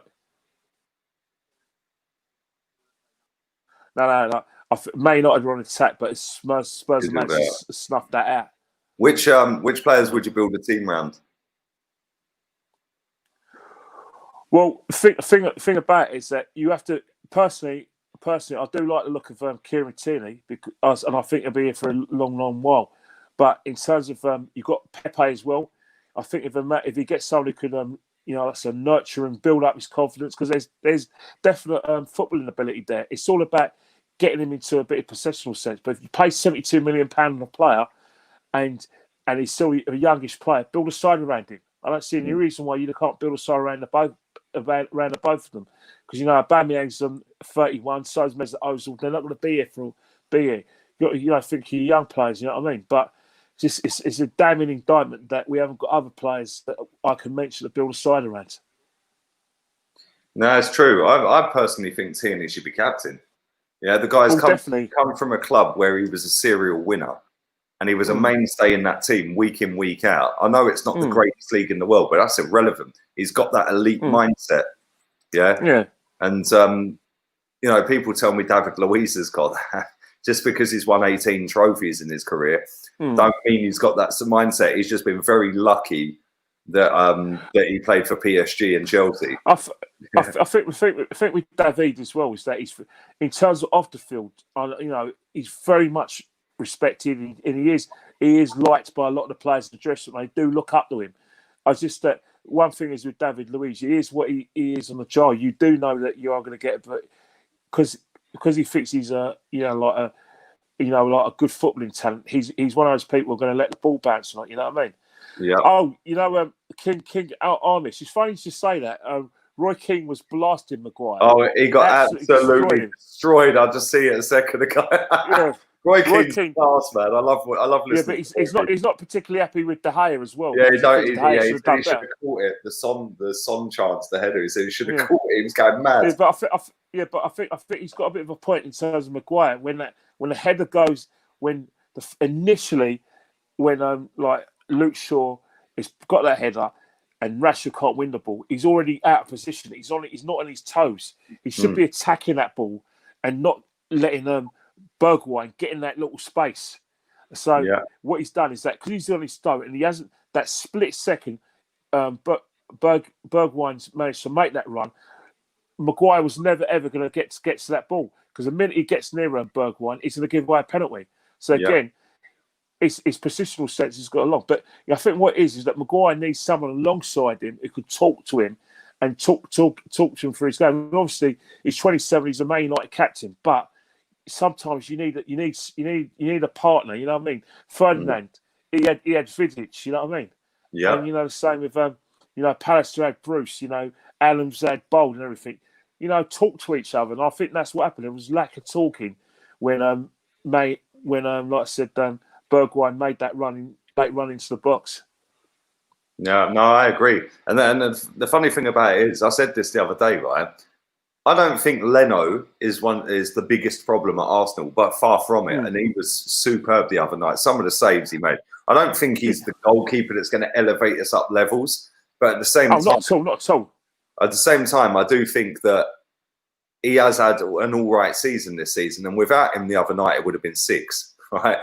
But what I will say, and I said this to my missus after the game, I said, when you watch that Aguero shot where Leno's made a great save and it hits the post, we got 4 players stood around Leno, all ball watching, all stood still, and Leno was the guy who reacted first, and then Foden scored, right? When we've watched Jens Lehmann and we've watched David Seaman, and even going back further than that, why is it that this goalkeeper we've got now doesn't do a Peter Schmeichel, doesn't do a Seaman, a Lehmann, and really get into the plans? You do this. Why you stood there? Why don't you do that? I don't know the situation. I think maybe he's not that kind of guy and everything. But what's happening, right, is that, or maybe he doesn't feel he has that sort of experience. But again, you've got to realise is that your goalkeeper is your defender's eyes. You know what I mean? So 100%. Because what's happened, right? He can see the bigger picture. You know what I mean? And what's happened is that he knows about his angles. Obviously, Leno's positions could be a bit better, but in terms of that, he can say, right, there, go there, go there, go there. Don't let him have a shot. I've got this angle covered, but make sure that he doesn't have a clear shot on me, because remember, I've got my angles covered and all that. It's all those sort of things that goalkeepers need. Mate, the amount of times I've seen the likes of Lehmann and Schmeichel, even De Gea does it, and De Gea's not had a great couple of seasons, but every time there's a shot against them and he has to make a save, they're straight up and they're having a go at their centre back, saying, "Why are you letting a shot in?" Leno don't seem to do that. And I think if Leno did have the balls to do that and drag his players around, maybe, like you said, he ain't got the experience to understand, or maybe he just thinks this defence is crap and I'm doing the best I can do it, so I'll just do what I Yeah, but that's the thing. You should be able to do. Like I said, Gary Nicholl always used to tell a story about Peter Shilton when they were playing for England, that whenever England kept a clean sheet or Shilton had to make a save, he'll come in and shout at the defence to say, "How dare you let a shot go in against me?" and keeps it like that. Like I said, the keepers don't want him to be part of the action. They don't want the stress to save a shot. They don't want that. You know what I mean? They don't want the ball. They're more than happy, for them to do their directions. Be like the sort of traffic cops, but they don't want to be getting their hands dirty. You know what I mean? You know what I mean? I think that's the thing. Do you know what? I maybe we're just old school, Kenny. I just love a goalkeeper just berating their centre backs. I was just like, "What are you letting a shot on goal for?" I love it. And big up Jason in the chat. He says, "Good evening, Lee and Kenny. Roy Keane's very angry on Sky Sport. He was going mad. I just watched it a second ago when I was having a cigarette.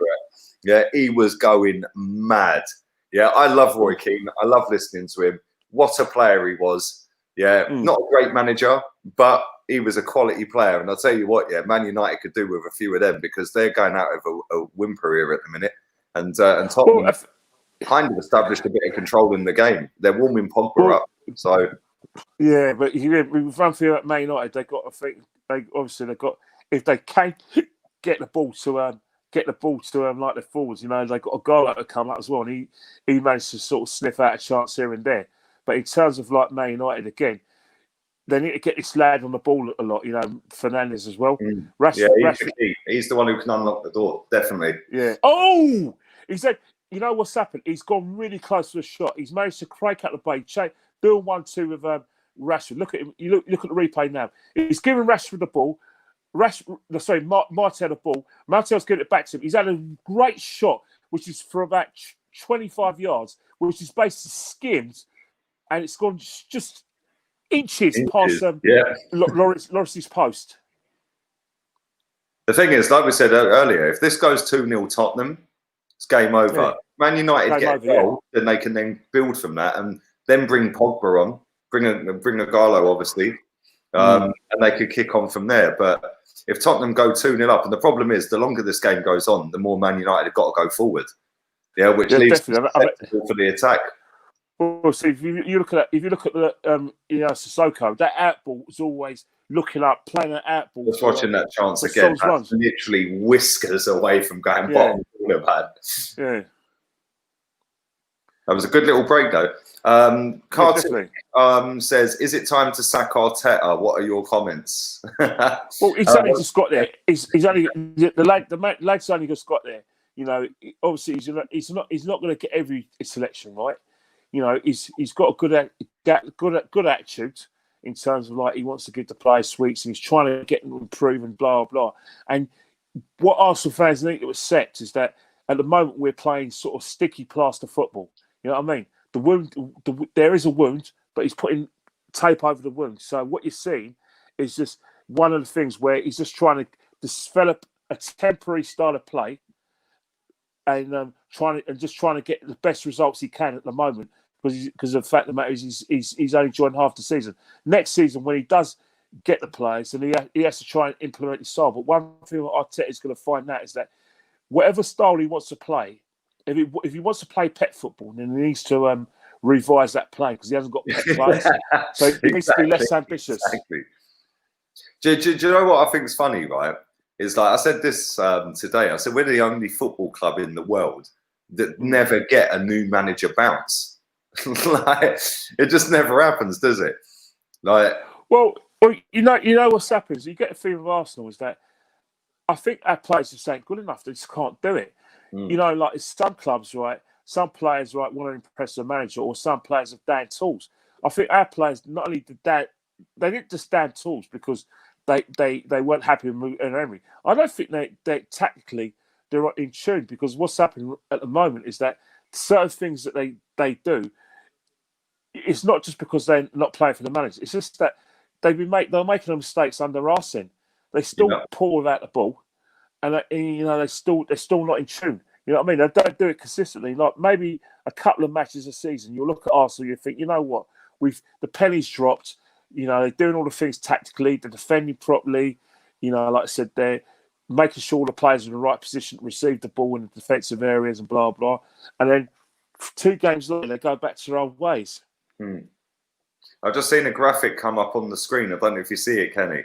It said fewest clean sheets this season. Tottenham are 4th from bottom with 4 clean sheets. The 3 teams below them are the current bottom 3. Yeah, but I think that's the thing with Spurs as well. Again, is that what's happening is that teams have worked Spurs out. You know what I mean?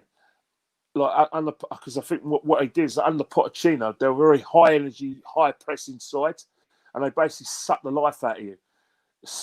That's why if you look at certain games, right, especially towards the end of the season when teams are tired, they were beating teams about 5 or 6. You know what I mean? With Kane scoring about all the goals. And that was because Spurs gone close again, but that's because that they were relentless in terms of like the high press and everything. Well, a lot of their players this season weren't doing the high press. So what was happening is that teams were thinking, hang on, they had more time on the ball. They were not only would teams have more time on the ball, they were getting behind Tottenham's defence as well and creating chances. Lloris remember he's injured because of what happened. He was making mistakes even before that, and then afterwards, remember that injury against Southampton, Brighton. They got in Gazaniga, who lacks a bit of experience. So it was no wonder that they were conceding a lot more goals than they were before. And also, you had the situation with, there was problems behind the. They had no Kane, no Bergwijn, no Son at one point as well, didn't they? Do you know what? For Tottenham, if you're a Tottenham fan, or Jose Mourinho, or anyone who works at Tottenham in playing stuff. They've had the biggest result because they had their front 3 all out injured. They would have just dropped and dropped and dropped. They've now got them all back fit. So they can now climb and climb and climb. Kane hasn't really done a great deal tonight, but again, Bergwijn was out. And this coronavirus has now given him the time to get back to fitness and come back in. Same with Son. Son scored and then broke his wrist, I think, or his arm, something like that. and he's now Yeah, back. definitely, yeah. But yeah, they plus he's able to get fit because he's been doing his military duty in South Korea. He has, yeah. Big him up, by Yeah. the way. Yeah, that's mad how he still has to do that. That's crazy. As we speak, Man United, like I said, going to bring on a couple of substitutions. They're going to bring on the main man, Paul Pogba, and they're going to bring on Mason Greenwood as well. So I don't know who's going to come in off, but Man United have, going to make their first moves to make change things a bit. I don't know who's going to go off. I don't know. That is pretty weak. Yeah, they've still got at the moment, and Matic and Brandon Williams and Lingard, but they ain't got a great on their bench. Yeah, I wouldn't be surprised if McTominay goes off, and I think Danny James comes off as well. Yeah, Danny James has struggled. Yeah, he's been poor tonight. Yeah.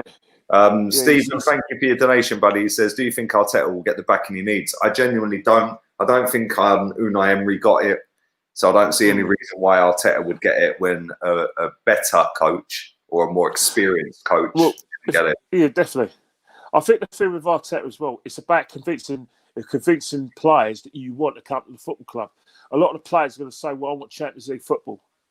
So if they get Champions League football to play with, then what happens? They're going to go elsewhere. So you've got to go further for full choice players.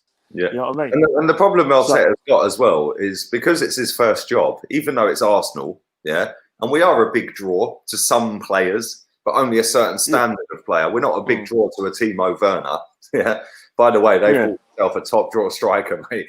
Right? Yeah, but I think with Chelsea, remember they saved their money because remember they didn't have two windows. Another thing as well, they got a managing chief executive who I don't know what relentless, she does. Bro. She's ruthless.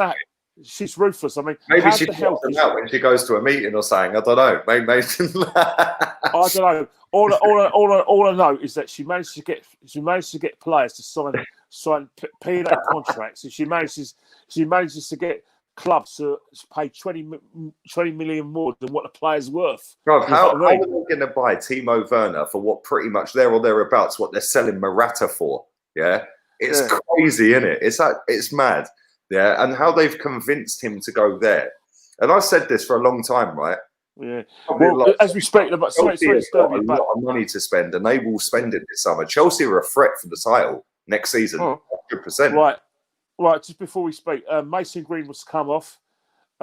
Is come on for Danny James, and as I predicted, Fred is being replaced by Paul Pogba. Well. It's a second 62 minutes. Man United have made their first move in terms of getting this game back, and I'm on 10%. Well, charge your phone, man. Go on, charge my phone. I'll waffle for 10 minutes. There's no drama, man. Switched off the game just listening to you, Lee. Can't stand any of them. Evening to you, Gerard. I hope you're well, mate. I hope you're very good. Poppy Drummy says, big up, Lee. Thank you, mate. Hope you're well. Spurs, I've gone close a couple of times in the last couple of minutes. That's because Man United, they're pushing further forward, leaving them more of a high line, taking more chances now. And they have brought Pogba and Greenwood on. So I don't know how that's going to pan out. But the one thing I will say is if Tottenham get a second, they're dead and buried, United. Let's read some more of these comments. Adam, Lee, can you hear me? Yeah, I can hear you, mate. Yeah. Yeah, basically, all I'm going to say is that, I've got my phone in the charge. I haven't got the headphones in, but according to Man United, Pogba's managed to put a cross in and Spurs and Spanish managed to clear it. So Man United have just gone close. I think in the 2 minutes that these two have been on, they've made more of an impact. They've done more of an impact, than James and Fred put together. But they are looking a bit more sort of sprightly than they've just come on. But Spurs are still the one up there. Why do you think Pogba didn't start? Because I've seen a lot of talk all week from Man United fans and stuff like that saying Pogba will start. He'll be in there with Fernandes. Yeah, blah blah blah. The energy levels have definitely gone up since them two have come on. Jesus Christ, they're running around to our side. Oh, there's a great chance. Sorry to disturb you, but it's a great chance in where there's a move between them. Pogba's managed to put a pass in, and Fernandes has managed to get the ball. Martial, great reverse pass to Martial. Martial can't get his feet out of there. He's put a shot in. Eric Dyer's kind of blocked it, and it's gone feebly into the hands of Lloris. But it was a very good chance for Man United. Decent effort, man. Great play between Pogba and Fernandes, both together. They managed to open Spurs up, but a great saving tackle from Eric Dyer, and it's still 1-0 to Tottenham. But Man United are making a bit of inroads. Like I said, having more creativity with Pogba and Fernandes on the pitch. And do you know what? Options of he probably should have. He probably should have scored that. He probably should have scored, or at least hit the target. 100% should have scored. Great little bit of play though. Fernandes with a nice little Cruyff turn. Martial probably could have checked back in because Dyer had already slid. If he had checked back in and done a little heel flick back, he would have finessed that bottom corner. It would have been one apiece. But I'll tell you something. Looking a bit sharper. Since they've fought them 2-1, they've done more than the 2 they took off in about 3 minutes since they took off. Thank you, Stephen, for your donation, mate. Werner and Ziyech cost less than Pepe and Louise, mate. Work that one out. Thank you, Sergio. How's tricks, baby? Hope you're well, man. Hope you're good. I see your work schedule coming up on Instagram story, man. I look at this joke a lot. Says I look like Chris Martin from Coldplay. Right, what a save by Lloris! What a save by Lloris! It's coming. The guy's coming. The goal's coming. Essentially, Luke Shaw's put a great cross in. Martial again, as well as his left foot, going in the top corner, and Lloris is pulling for a fantastic save. Man United should have. Yeah, the goal's coming. Tottenham need to react to this real quick. Jose looks stressed. He's thinking, what do I do? Man United knocking on that door. They're knocking on that door. They're getting chances. They're opening Spurs up. Lloris has been imperious, but it all started where Sergio Aurier was very careless from right back, and Luke Shaw robbed him, put that little cross in. Martial probably thinks he should have scored, but Lloris reacted quicker. It's basically a tale of two goalkeepers. The save was unbelievable, but the first touch from Martial, once a first touch to just kill the defender off. He didn't get enough power on the job, but what a save from Lloris. Yeah. May United look like knocking on that door for the equaliser. Mate, I just watched a replay. That was mad. Spurs are heavy on the ball. May United are trying to break them down, but it's right. But it's, again. But at the moment, it's all Man United. Stephen says, I don't think any of our midfielders are good enough. Partey would be great, but we need more. What are your thoughts? Fernandes looks quality. Would love to have someone like him. Bruv, Arsenal should have signed Bruno Fernandes. Yeah, can you imagine Bruno Fernandes and Thomas Partey in the same midfield? Yeah, all of a sudden, you've got a decent team. Definitely, you've got a definite decent team, but definite decent team. You're not one part of the spine, in it, and that's the thing about Arsenal. One of the things we're talking about is that we haven't got a proper spine, or even some. Because if you don't have a proper spine, you can't build a team around a team, around players where you haven't got a proper decent spine. You know what I mean? And I think that's what Liverpool. You look at Liverpool; they had a spine, and they just built around the spine. Yeah, they've got the goalkeeper, they've got Van Dijk, they've got Fabinho. And then they got the Firmino up front. Yeah, do you know what I'm saying? They got a decent spine. Our spine's nothing. We don't even know what our spine is.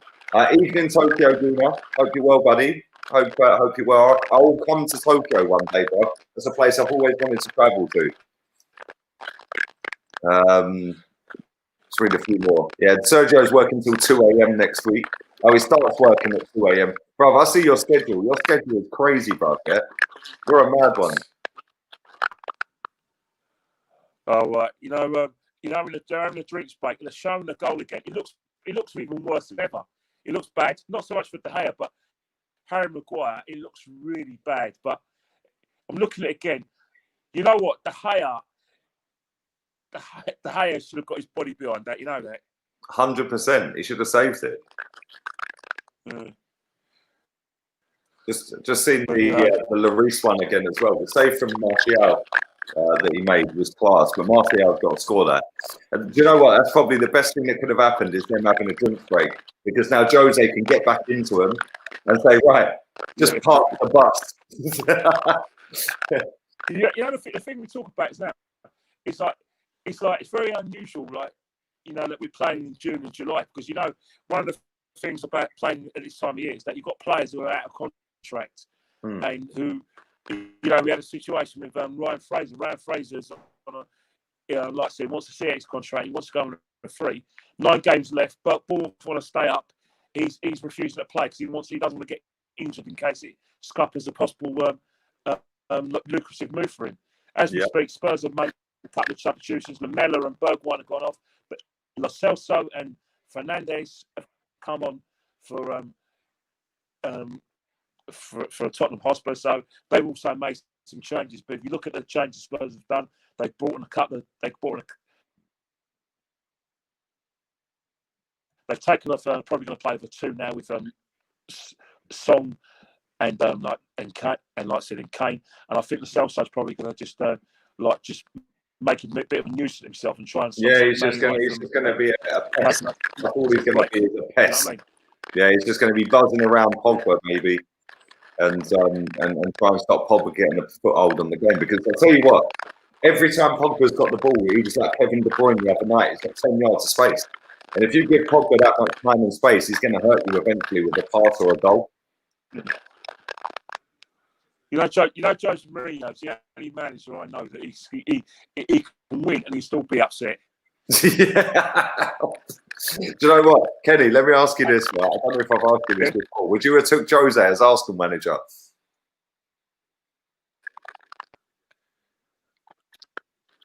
I'll have Jose at Arsenal. Yes, you know that. 100% agree, mate. I would have took Jose like that. That's exactly what we needed. Could you imagine his first day in training? He'd have Bellerin up by one arm, around the throat. He'd have Ozil up by the other. He'd just pick him up and just be like, wow. That's exactly who we needed. There's no way out of those players. He would have got 30% improvement out of those players. Like, 100%, mate. Everyone says, "Oh yeah, he's not an Arsenal man," and blah blah. And because of the results he had at Tottenham, where a lot of injuries, players, Arsenal fans again, I hope those people want to Jose the same. A lot of Arsenal fans, right?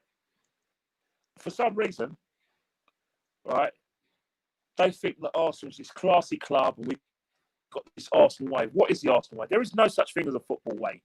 Clubs evolve, right? When I was a kid, there was a Liverpool way. And then what happened is that Liverpool, Man United came along, and Blackburn came along with their money, and Liverpool went and declined. So there wasn't the Liverpool way. And then we had the Arsenal way under George Graham. He went and declined. And then we had another Arsenal way under Arsene Wenger. He's gone and declined. So the Arsenal, there is not such thing as an Arsenal way or a style of play. It evolves. Yeah, exactly. It goes in cycles. And the players we have. It's just a myth. But Arsenal fans, our fan base is the best fan base in the world, but the worst when it comes to delusion. 100%, mate. And the funny thing is, Jose took over about a week before Arteta. Yeah, and guess what? They're still above us, and he's had his best 3 players out injured for about 4 games. Yeah, exactly. It's mad. Same with Ancelotti. Ancelotti took over the same day at Everton. Yeah, and look at the team they've played and the job he's done at Everton. I would have took Ancelotti in a heartbeat, mate. That was my first pick. Put Vieira next to him. Yeah, mould Vieira under Ancelotti. I think with Mikel, I think there's a general excitement from the fan base and general excitement from people who are in the club, because I think they wanted something fresh, new. They didn't want the sort of like the tried and trusted, players like managers like Mourinho and Lotti, who people think that are behind, who like I said they're out of fashion, blah blah, and it represents something exciting. But what people need to realise is that Arsenal didn't need exciting; they needed results, and they needed like a short sharp shock. You know what I mean? And I think that's something. Arteta is something you can get maybe a year or 2 years time, but he's a man of possession. But he had a stupid man. I like to think that he knows what's in front of him, and he hasn't found out. The City game answered a lot of his questions. 100%. Jason says, why did United and Spurs look far much fitter than Arsenal? Yeah, or was it just that we were playing Man City? I think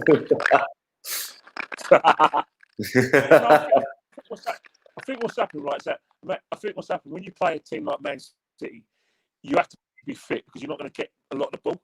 Mm. You know what I mean? But another thing, when you do play Man City as well, you have to have a game plan, and you have to have a goal, have a threat. You know what I mean? If you look at both Spurs and Man United. Man United have done a double over Man City, and the Spurs have got 4 points of Man City. Why? Because they are prepared. Both sides are prepared to be without the ball for long moments of time. But when they do get a chance, they've got enough quality to hurt Man United's defence. Which means I don't mean quality up front, but I mean quality in the midfield. Yeah. You know what I mean? And the strikers are on it. Now, if you look at us, we're very poor without the ball. So Man City are going to look like world beaters, which the world beaters they are. And two, because we lack quality in midfield, we're not going to be able to hurt Man City. And that's the thing. And that's why if you look at our games against Man City in the last 3 years, we haven't laid a glove on them. They haven't laid a glove on them. I think they've done a double over us 3 years in a row. Yeah. And You know what I mean? Yeah, it's crazy, man. And like the thing is, like we've said this for years, Kenny. Yeah, like we have a good little run, and then everything just goes to pot again. Yeah? But we're one of these clubs. I'm not trying to make an excuse. You know, I'm not an excuses type of person, right? But we go on a good run with Rob Holding, then all of a sudden he's out for the whole season. Yeah. Hector Bellerin, despite whether I rate him or not, was doing all right at the time, is then out for the rest of the season. Then Callum Chambers this season is doing great and making me eat my words, and then all of a sudden he's out for the season. It's like we always have a massive injury to a defender every single season, and it's like maybe that's the training. I don't know. Injuries are just part of football, Lee. You know what I mean? It's just that we've had some. The players who are actually playing, who are actually, showing heart and endeavour, are always the ones that get injured. You know, why don't the crap players get injured? You know what I mean? Yeah. But I think that's one thing Arsenal suffering from is injury. But I think the reason why it tells a lot is because the players who come to replace these injured players haven't got the quality to come back. And if what you look at the teams, especially the teams we're watching now, but to a lesser extent, if you look at Liverpool and 100% Man City.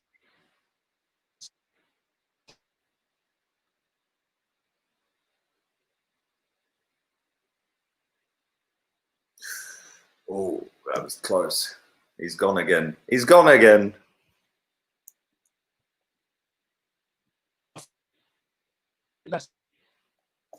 He's gone again. All by myself. I don't.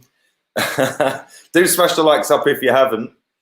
Joanne's other half is acting like the team have won the league as they're winning at the moment. Yeah, I bet that's unbearable being an Arsenal fan losing to City and then seeing them lot beat Man United. Well, they're beating them at the moment. There's about 12 minutes to go. Kenny's back again. There he is. He's back again. Kenny. Sorry, no, it's all right, mate. You're very squeaky, man. Your audio is very crackly. Hang on, let me put my headphones on. Go on, mate. You got enough battery? Hold on 2 seconds. Yeah, I've got some. Igalo's coming on for Man United. So is Nemanja Matic. Martial. For both of them. Yeah, Martial's gone off and Igalo's gone. Lindelof is out. Is injured, and McTominay's gone into centre half position. But Man United have got 4 subs, and they've got 1 more to make. But what's happening now is that little burst of control out in the game, it's kind of slipped away. Then they've got where Spurs have managed to make those 2 substitutions. Yeah, they've weathered the kind of storm. But there's still 12 minutes to go. Man United are still in trying to make those little inroads, and they've like I said, Solskjaer has rolled that dice. But if you look at what Harry Kane's just done now, he's playing a bit deep. So you can tell that Harry's very tired, but he's played an innocuous ball, and no one's kind of had the energy to go after that ball. So it's obviously the sort of rustiness they've had since like the coronavirus, but also the fact that Spurs' intentions are pretty clear. We're not going to go for it, but if Man United presents us a chance, we'll go for the second. But we're not going to hunt for it. Yeah, so it's all the onus is really on Man United to sort of get back to this game and make a mistake. Yeah, Pogba's done a great bit of skill, and a penalty to Man United. A penalty to Man United. Right on cue. Penalty to Man United. Right, basically what's happened is that as we spoke, Man United managed to get the ball to Paul Pogba. He went into the box. He managed to show a great bit of skill. He's gone in with Eric Lamela. He's managed to, like I said, trick him. Eric Lamela's got his arm out, thrown him to the floor, and Moss he's had a mare with that. Basically, what Eric Dyer's at fault. He's got on the wrong side of Pogba. He's gone again. He's gone again. Just watching it again. Can you hear me? Yeah, I can hear you, mate. Can you hear me? Yeah, I can hear you. Yeah, I can hear you. Basically, what's happened is he skipped around so easily. Take the penalty. He skipped around Eric Dyer so easily twice. It was a joke. Yeah, and the ref didn't hesitate to the penalty spot. Yeah. But one thing you need to watch out is that Lloris. Referee's got to watch Lloris because Lloris is like moves before the ball's taken, but he's had a good set of penalties. But here's Fernandes, and it's 1-1 for Man United. Fernandes he's put it into the left, right hand side, and it's Man United have got a deserved equaliser. Fernandes put Lloris the wrong way. 1-1 as well. Big up Paul Pogba because he twisted Dyer up left, right, and centre, mate. It was so easy. Yeah. Now, if you look at obviously Man United have brought on Agallo. They've got Mason Greenwood as well, alongside Marcus Rashford. Do Man United go for this, or do they say play for percentages and take the point? Obviously, Tottenham need the point as well, but I think what's happened is that in terms of like the way Man United are shown, in terms of the energy, and Spurs look absolutely tired, especially Harry Kane, and Song looks a bit leggy as well. I think Spurs will be doing very well to sort of see this out. However, Spurs are on the ascendancy now. Man United, Wan-Bissaka's committed a very, very stupid foul on Fernandes, and now Spurs have got a free kick in the 30 yards from goal on the sort of on their left hand side. So let's see who's going to be taking this free kick. That was a decent penalty, though, man. Decent. He hit that so hard, bottom left pass, man. Sent the keeper the wrong way. Right. Song's on the free kick. Like I said, you've got like Dyer, Kane, all those boys out, but it's a poor execution. It's a header out by Pogba, but it's a very poor header. A reverse ball was played. Song managed to get behind the defence, but he wasn't able to see it. It was actually a reverse ball by like I said, Davies, but Song couldn't get on the end of it. So it's a goal kick to Man United, and it's 1-1. And it's right now. It's as I said before, who's gonna set up a bun? Wants it more? Last few minutes, that's for sure.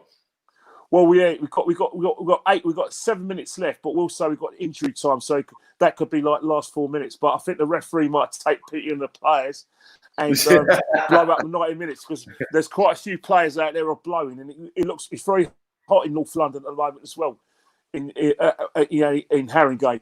So like you said, Kenny, you should be a commentator. Yeah, but if you look at these sort of games, right, is that you do need the 5 substitutes. I know a lot of people saying, "Oh, that's not football as we know it." Well, I'll tell you one thing, right? All these football fans are probably like about 2 stone heavier than a normal footballer. They're probably got like I said, 10 times less fit than a footballer. Yet they're telling a fit man. And, like I said, how many substitutes do they have? I think they should sort of pipe down. But as we speak, Spurs are on the ascendancy. Fernandes is on the ball. He's up against Wan-Bissaka. Good tackle by Wan-Bissaka. Agallo's, like I said, trying to block the space off. And here we go again. So it's Lo Celso's on the ball. Lo Celso, and he's another pass for Lo Celso. Don't foul him there. Foul by the main man, Pogba. And Spurs have got a chance 20 yards from goal. will Spurs have a shot on goal? They try and put across. It's on the sort of edge of the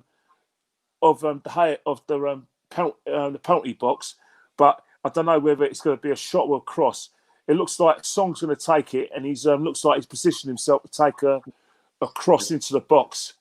DJ Kane says Kenny's a good commentator, man. Just needs to sort his Wi-Fi out. Right, here we go again. Right, as we speak, like Song's giving a De Gea the eyes. He doesn't know whether he's going to cross or not. Song's actually had a shot. It's hit Paul Pogba. Man United have tried to clear the ball. Pogba's got the ball, and now Man United are on the break. This is going to be a decent last 5 minutes. I know that much. They're going to both. Man United will about to be on a break, but but a pull by Pogba, and Rashford's in. But, great tackle by Davinson Sanchez. Great ball by Pogba. Rashford was in, but Davinson Sanchez made a great recovery. You see it now, a half volley pass. Rashford has bent his run, and then a great defense. Mate, the recovery. That's mad. That's crazy, man. Davinson Sanchez is quick, bro. He is quick. Definitely. But as we say before, this game's it looks like both sides are going to win it. Spurs are relying on set pieces, but Man United are relying on that out ball for the pace of Rashford. 5 minutes to go. I said both teams are desperate not to make a mistake, but at the moment, Man United are dealing very well with, like I said, the direct style of Tottenham and set pieces, and Spurs are dealing well with the counter attack. But anyway, a mistake could change the game. Both sides. At the moment, Spurs are on the ball. Lo Celso's got the ball. Like I said, he's cut. Kane's looking for it. He's managed to get it to Fernandes. He's put a cross in, and great defending by McTominay. He's managed to clear it out Spurs corner, and we've got big up my missus. She says, "Big up Kenny Ken." She loves you, Kenny. She loves Claude as well. Yeah, she goes. Right. Do you know as we speak, Man United have got another defender to come on. Eric Bailly. Who can take Eric Bailly at Arsenal, Kenny? 100%, but you need a good partner around him. But it's a Son corner. Again, Fernandes has cleared the ball. And then, it's another free kick. 30 yards out. Mason Greenwood has managed to... Mason Greenwood has taken out the Celso. It's 30 yards to go. Who's picking up the ball? The main man at Tottenham, Harry Kane, has picked the ball up. 30 yards out. He's going to have a pot shot. It's on the 87th minute, 3 minutes to go, as well as injury time. Let's see what's happening now. Not long to go. 3 minutes. Yeah, De Gea's got his wall gathered. Like he said, he's giving instructions to Matic. Like I said, everything's lined up for Kane to steal the show. Can you do me a favour? Sorry, can you grab us a beer while you're there? Sorry, mate. Cheers. Sergio says, "Stop interrupting Kenny Kenley." Right, as we know now, Kane's on it over the ball. Referee's better blow the whistle. Kane stepped up. Referee's blowing the whistle. Kane's taking a bit of time. Right, the referee's blowing the whistle. Kane, little run up. There's a shot straight at the wall. Innocuous, and Man United have managed to clear. This game looks like it's going to stay 1-1, but it's still 2 minutes to go, plus any injury time the referee is. But as I said before, both teams are absolutely knackered, and they're both blowing. So I think the referee should take pity on them. But both sides, this is what we've missed: a great competitive game again with two great sides. Well, two good sides. I'm not going to say great because they're rivals, but two excellent teams in Spurs and Man United. And I think anyone who's watching this on Lee's Watchalong or watching it on Sky Sports are going to be very, very entertained, if not by the match, by the commentary. Kenny, I love you, man. I've just been sat here. Sergio told me to shut up, yeah? And Sergio's a real one on this channel. So I'm going to zip it, and I'm just going to go, thank you very much, Stephen Quilty, for your donation, bruv. Party would be brilliant, start a rebuild. I'd take Party for Lacazette all day long. All day long. I think the thing is Lacazette's first choice before they had their transfer embargo was Atletico Madrid, and then Arsenal managed to steal through. You know what I mean? What about Wolves? Do you think Wolves could lose some of their prized assets this summer? I don't think it depends who they have. Man United have gone through again, but Rashford managed to. Oh, it's a penalty! A penalty to Man United! Wow. A penalty! Very innocuous. It was a very innocuous penalty. Basically, Rashford's gone for a on shot. the payroll. Rashford's gone for a shot. Got a shot in the box. Again, Garlo's tried to turn, and it looks like Sergio Aurier and David Sanchez are going. Let's look at the replay again. Jose Mourinho's apoplectic race. All right, Luke Shaw's got the ball. Rashford's managed to win the ball of Aurier. He's put the ball in, and all of a sudden, Bruno Fernandes. Oh, that doesn't look like a penalty. That's very innocuous. That's what I'm saying. The ref's on the payroll, mate. The ref's on the payroll. Oh, what's happened there? That's not a penalty. Are they going to VAR this? Are they going to VAR? That can't be a penalty because what's happened is that Dyer's done nothing. All Dyer's just kind of gone out of the way, but has he left his left leg there? Because basically Fernandes has put the ball through. Dyer's kind of left his left leg, but I think the VAR is going to cancel that. That's not a penalty. Although he's managed to connect with Dyer's knee. He's connected with Dyer's knee. Dyer's knee is taken out Fernandes. So I can see what the referee's giving. Jose is going mad. At the moment, it's no penalty. It looks like it's no penalty. And the penalty is waving his arms about Jose. He's giving it the big and he's going, well, yeah. Just watching another replay. Yeah. Jesus Christ, Jose Mourinho. You know what Jose Mourinho looks like? One of the characters of that James Bond movie. Oh, come on, man. If they give a penalty for that, that's embarrassing. As we speak, though, we've got 5 minutes of injury time. We're in the first minute of those 5 minutes. But it's one of those games where it looks like Man United are smelling blood. Eric Dyer is to Tottenham what David Luiz is to Arsenal, Kenny. I don't know, mate. You want to watch it, mate? You better not insult his brother.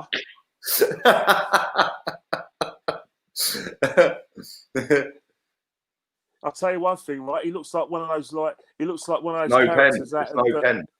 No pen. It looks like it was no pen. But Eric Dyer looks like one of those characters out of one of those Bond movies in the '60s with Sean Connery in it from Rush for Love. But at the moment, Spurs are in the ascendancy. Fernandes has got the ball. He's gone for a shot. Man United have blocked it. Got numbers. Man United got numbers at the back. Tackled by Matic, and now Rashford's on the ball. He's managed to put the ball through the legs of, like I said, Sissoko. But Sissoko's used his strength. It's still about three minutes left. Anyone's game. But next. Do you know what I've liked about this game, Kenny? Is they've both had a go. They've both had a go. Yeah, definitely. At least they've just thought, you know what? Let's try and win it. Yeah, if we lose, we lose, but let's lose and have a go. Yeah, I like that, man. But you know the thing with Tottenham, right? Spurs are making a lot of mistakes in terms of like giving away stupid free kicks in dangerous areas. Man United looks for 100%. But you look at Mason Greenwood, he was going nowhere, and then a silly foul by him, like the Celso, and it's put Man United attack. But at the moment, a nice ball's been put in. I think Davinson Sanchez has probably been Spurs' best defender. He's been a lot better. Yeah, definitely. Dyer. He's a good player, man. I rate him as a defender. But if you look at the situation now, it's 2 minutes to go. Anyone's game, although Spurs look absolutely knackered. Yeah, you can never say never. Great, but great tackle. It's like Man United's look. Looks like it's one of those things where Spurs have just making a lot of last-ditch tackles, and but Man United are kind of smelling blood. Maybe if Man United's kind of scored a bit earlier in the second half, they probably could have seen this through. But at the moment, they're kind of running out of time. There's 2 minutes, and 2 minutes, anything can happen. But right now, Tottenham are in the ascendancy. But you know what's happening right now? Every time someone tries to get a bit of the ascendancy, what will happen is that someone give away a silly little flower. You know what I mean? Do you know what though, Kenny? Yeah, if it beats that Bundesliga crap we were watching a couple of weeks ago. I don't know. You know what? It's it's one of the things. I'll say it with great respect, but anyone who great respect. But you know those sort of things when you go to a nightclub and, like I said, you want to go for like, how do I say it? What did you call it? Leftovers. You know what I mean? When you go out and you haven't called, and then you go out for leftovers, and then guys can talk about it, and girls do that as well. You know, you answers when you go out, you go and pull, and then you mean the taxi driver's the last resort for a woman, yeah? I don't know about that. There's some taxi drivers. I don't know. There's some naughty boy taxi drivers, but You know, the game's kind of petering out. It's there about 50 seconds left. I think the draw's probably a fair result. You know what? Gary's just made a great point. He said Pogba's made the difference. Wish we had a player like that. Do you know what winds me up with Pogba? He's very similar to Eden Hazard. No. They're levels above it. They're levels above him, bruv. Yeah. At least Pogba turns up for a couple of months of a season, but when he does, he is one of the best, if not the best midfielder on the planet. Yeah, I think De Bruyne is, but when Pogba plays well, that guy is unbelievable, mate. And that winds we've got 10 seconds left. Man United are on the attack. Igalo's got the ball. It's Mason Greenwood. So he's going to get that left foot. He's had a shot with his right foot. Ooh! Wow, just man. saved the post. Racing Greenwood could have won it for Man United, which 95 minutes. Is that referee going to blow? Literally done. Or is there going to be any more time because of the penalty debate? But Mason Greenwood's got his right foot. He's shot across goal and gone. And people tell me he's better than Martinelli, Kenny. Well, Martinelli, you know what? Everyone thinks they've got the prettiest wife at home. Right, Man United in the sexy. And Fernandes has had a shot, but that's gone well wide. But I think the referee is probably going to blow up now. But this has been a fantastic advert for the Premier League. Crowd's no crowd. This has been a fantastic game. It's been brilliant. It was a slow burner, wasn't it? It was a slow burner, and it's got better and better. In terms of like the context of the match, the draw is a fair result. But in context of both their season, a draw is probably a bad result in terms of the points that both sides would need in order to chase Leicester and Chelsea. Yeah. The referee's blown the whistle. The final whistle that was good though, man. That was decent. At the Tottenham Hotspur Stadium, Eric Dyer has got his hands on his haunches. Doesn't look particularly pleased with himself. Bloody hell, he looks like one of those. Can't wait for Roy Keane to start fuming again at full time. I don't know, man, but I think it's a fair result. And, it was a fair result. 100%. It's a fair result, but it's a very good advert for the Premier League because I think what's happened, right, is that both teams haven't played for about 3 months, yet they've managed to put that sort of, that sort of energy and that sort of performance out. And they've managed to do that without the motivation of their away fans in terms of Man United and the home fans in terms of Tottenham. So don't let anyone tell you that without crowds, football's not football. I just seen a fantastic game of football. Yeah, we've just watched a decent game of football with two teams that have not played for 3 months, with the added spice of Mourinho against his former team, right? With players that are not fit. Yeah, it's their first game back. Don't forget that. That's their first game back. Look how well they played, both of them. Yes, some of the passes were sloppy. There was mistakes. Of course, you're going to get that. But that was a quality advert for the Premier League. And do you know what? Absolutely. Sitting here doing these Bundesliga games for the last 2-3 weeks, man, it's been painful, Kenny. I swear. I came through it. I've got to get used to doing these watchalongs again. And then I did the La Liga games, which is a level up from Bundesliga. And now we've got levels again. It's been good, man, and that was wicked. That was a really good game. Both teams could have nicked it. Definitely. Talking of what we're saying about like the Premier League and coronavirus. If you notice that a lot of people that I know, like myself, haven't been able to have a shave or cut my hair, but I look at some of the players. I mean, hang on here, we're meant to be social distancing. How comes your hair? How comes Eric Dyer's managed to have a crew cut and look like someone out of action, man? And how was Mesut Ozil had a haircut? I don't know, man. I don't know, man. Maybe they got their wives to do it. I don't know, man. I know a lot of men get their wives to cut. Do you know what's funny? Yeah, do their beards. Look at this. Yeah, my hairline is social distancing from my eyebrows, mate. Right? Definitely. Do you know what's funny? Is I cut this myself about 6 weeks ago. You did it yourself, bloody hell. I've done it myself. Hey, there's some big games as well. Tomorrow. You got West Ham Wolves. Also tomorrow you got Leicester versus going to Vicarage Road. Arsenal have got a massive game against Bournemouth against Palace. Yeah, on BBC One. you don't have to look at the Wi-Fi. And also you got Aston Villa have got a must-win game against Chelsea. The Merseyside derby. You know, like I said, football is back. You know, Yeah, all I'm you got to do buzzing is this back, man. I know we speak quite a lot, yeah. Like obviously offline, yeah. And I know that you're like me, man. We've wanted football back since it was locked off. definitely. Yeah? Because we knew it was going to come back when it was safe to do so. Yeah, look at it, man. It's been wicked. Yeah, the games have been mad. But you know what it is. I'm gonna put my start again anyway. But you know what it is with in terms of like the. Let me just have a look. Put this in. There's a lot of football fans who, Lee. There's a lot of football fans who didn't want it back. Yeah. Can you hear me? Yeah, I can hear you, mate. There's a lot of football fans who are more than happy for us to be out of the game for a while, and they said, "Oh, it's not safe to come back." And you're thinking, why are you worried about the players? They've got access to medical, like I said, facilities in terms of like regular testing. If a vaccine was to come out, we were the first people to use it, and another thing is, well, they've got training facilities. I think what it was is that a lot of these people didn't want the game to come back were fans who didn't want Liverpool to win the league because they thought it'd be a laugh that they didn't win it after 30 years, which is a bit silly. And then you had fans and match-going fans who didn't want the games back because they think they'd have been on anything. And I think what football fans need to realize, especially match-going fans, because obviously my good friend Ty mentioned on Arsenal Fan TV a few times in his interview, and he mentioned it again on the Claude and Ty show. This is a message for Ty, and I say it with the greatest respect because I've known you for nearly 20 years or so. Obviously, we're both Islington boys, both from Islington. You're from Archway, I'm from Finsbury Park. But I will say something to you, Ty. The coach has already left the building in terms of like match-going fans. Football clubs do not worry about match-going fans. Especially now, they can survive without them now. Exactly. Match-going fans are the biggest afterthought in football, right?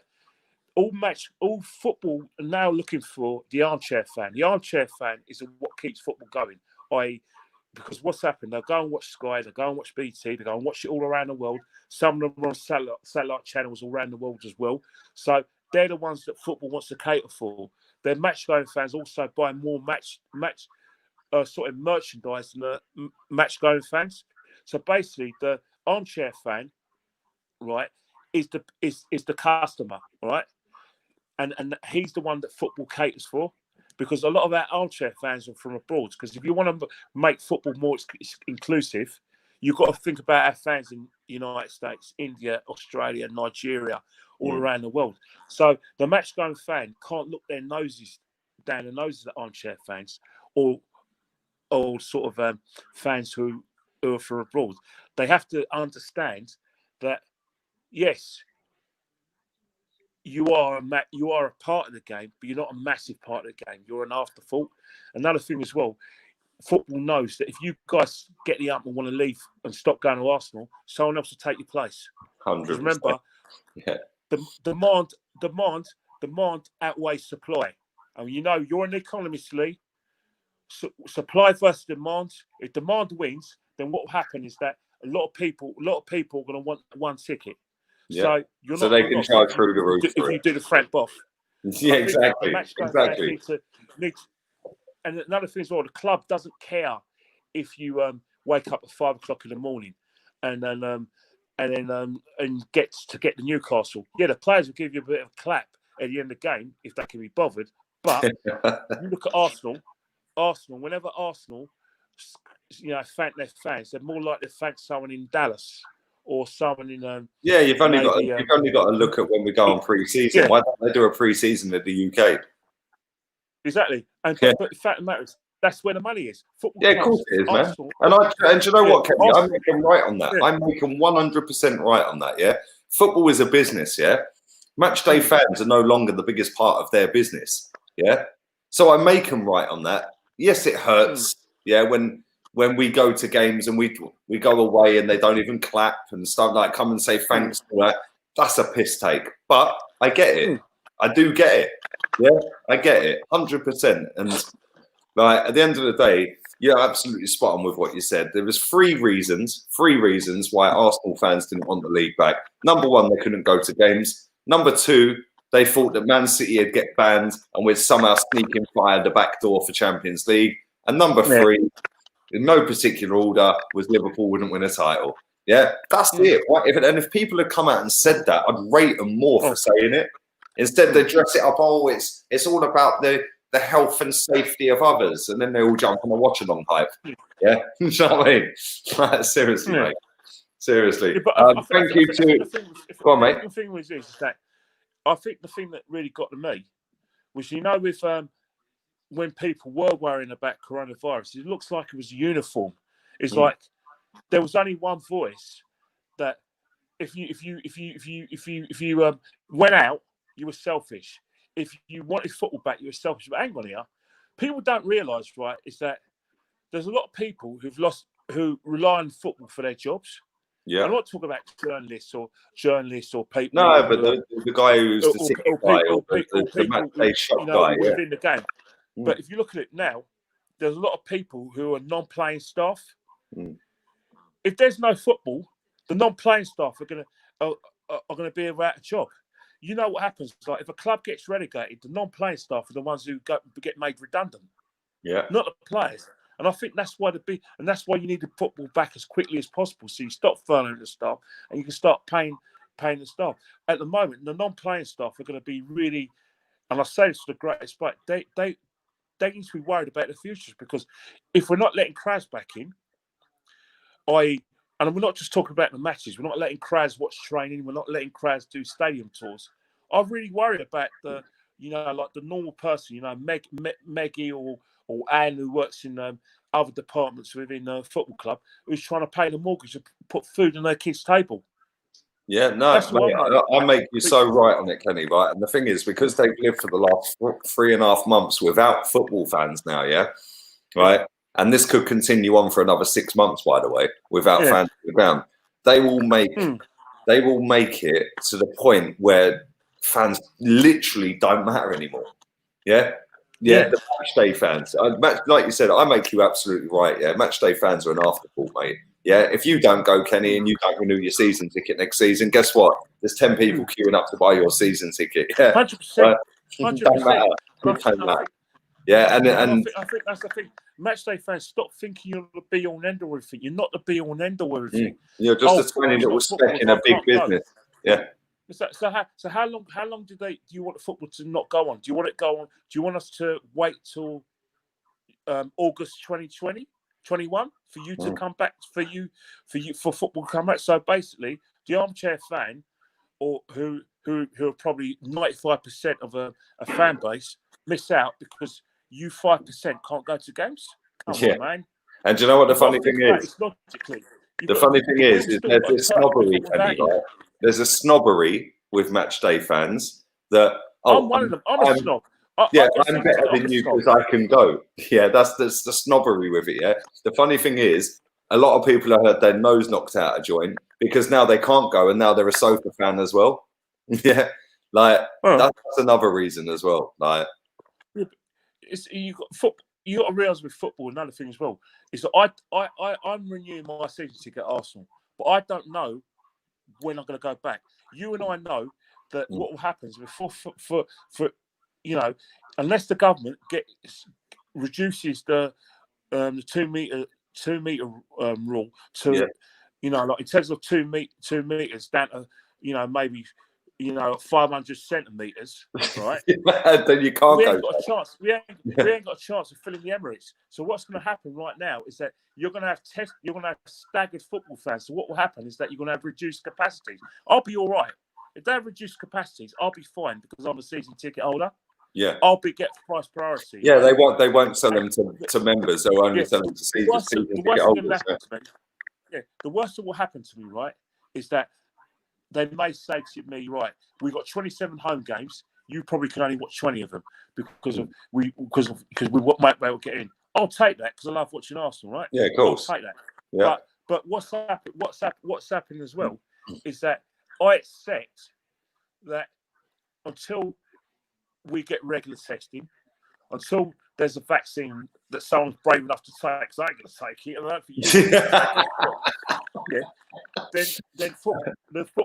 then football has to be part of the new normal.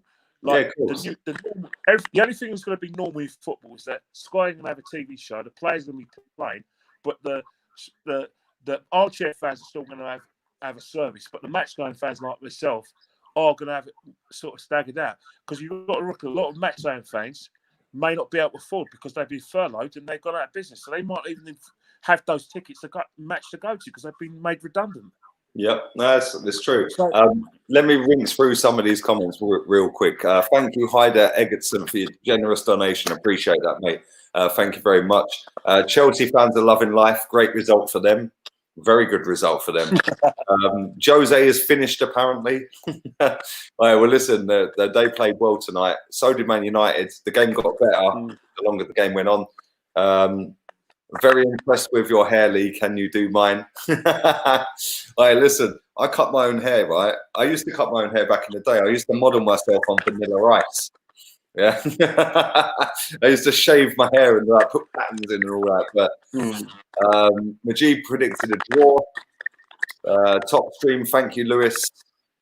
Let's do 3 more. Kai is deluded. Kai's not deluded. He just won't hear a bad word said against Arsenal, innit, Kenny? Yeah, he's a nice guy. I think we're getting tight. Arsenal is his life. Yeah, Arsenal, it is. Tight. Arsenal forms are very much part of their lives, and I think, and you've got to love it, because what's happened is that guaranteed every 38 league games, Claude and Ty will be there. So I do understand it's a very it has been a great bill of adjustment for him. What's Graham on Facebook says, "Are you the Kenny Ken drum and bass DJ?" No. I do love drum and bass though. I love jungle and drum and bass. Yeah, old school, proper. Yeah, jumping jack. You know, like Leviticus, jumping jack, flash. Mate, did you ever go to the Sanctuary in Milton Keynes? Not really. I used to go a place in Luton. I used to go a place in Paddington as well. Mate, there was a place in London, Kenny, called. There was a place in London in Milton Keynes called the Sanctuary. Yeah, mate, it's now an IKEA, right? But it was mad. Yeah, it was mad. Yeah, back in the day, and then they had a roller skating place next to it called Rollers. That was where I thought I was a hip and trendy kid when I was 12 and that, yeah, trying to pull the 14-year-old girl. Yeah, I remember.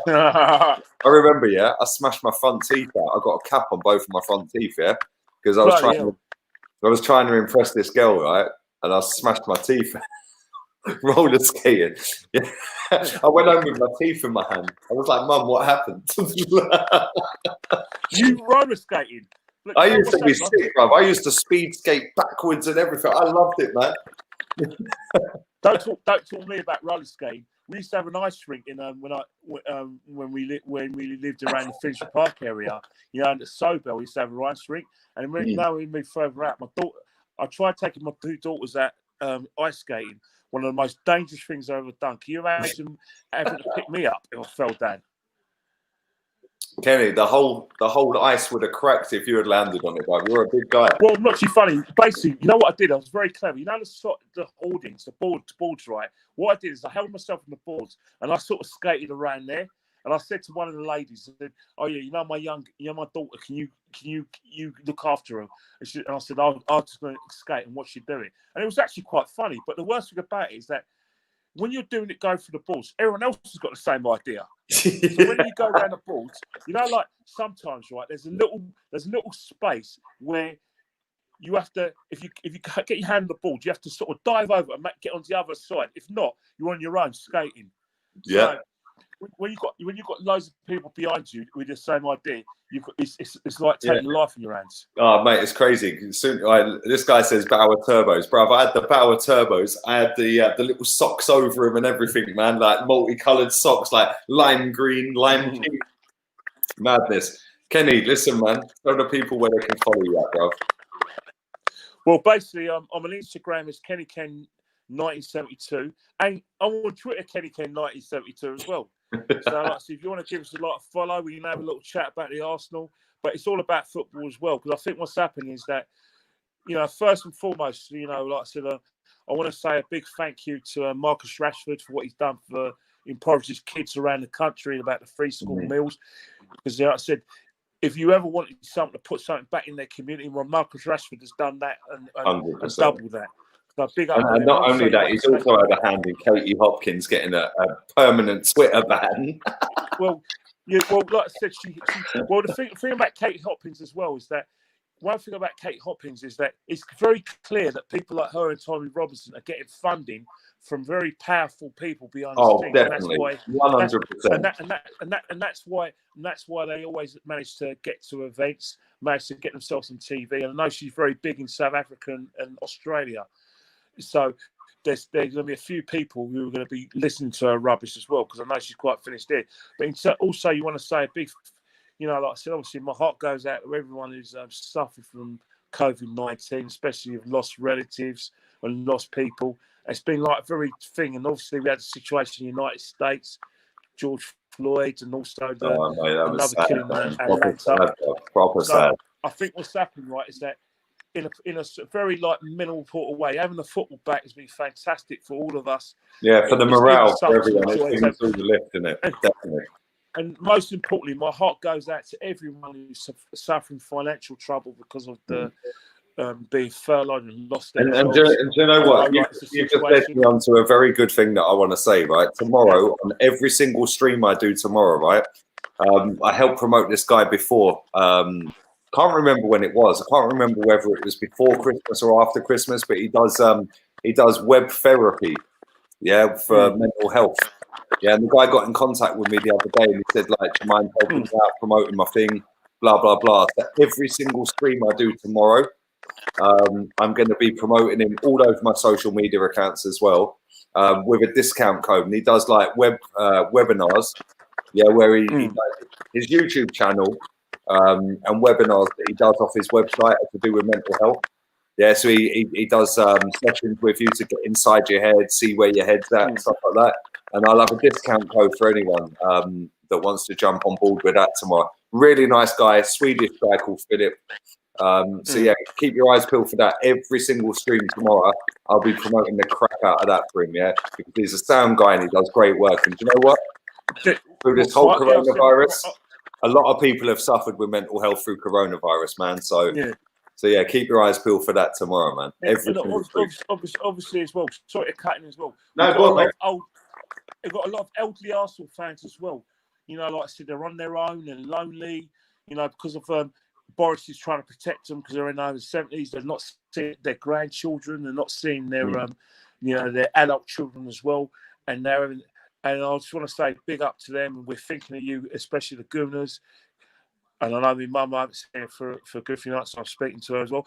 But most importantly as well, big thank you to all the people who've, like I said, have helped, their neighbours out by going to have a little chat with them over the fence and also doing their shopping for them as well, because a lot of people, especially the elderly, can't do their shopping. So all those people who've helped, like I said, your neighbours out for shopping, you'll never be forgotten.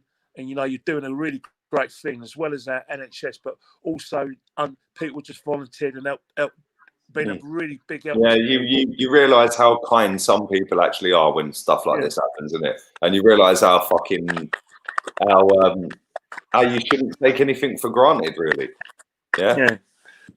But on that note, Kenny, I love you, man. Thank you for coming on again. I'm gonna have to go anyway because I've got to charge this phone up. I might want to watch some reruns in between us. Mind you, one thing I will recommend that I've been doing since furlough as well. I've been watching old episodes of Friday Night Dinner. Been watching a bit of the in between. Hey Kenny, before you go, right?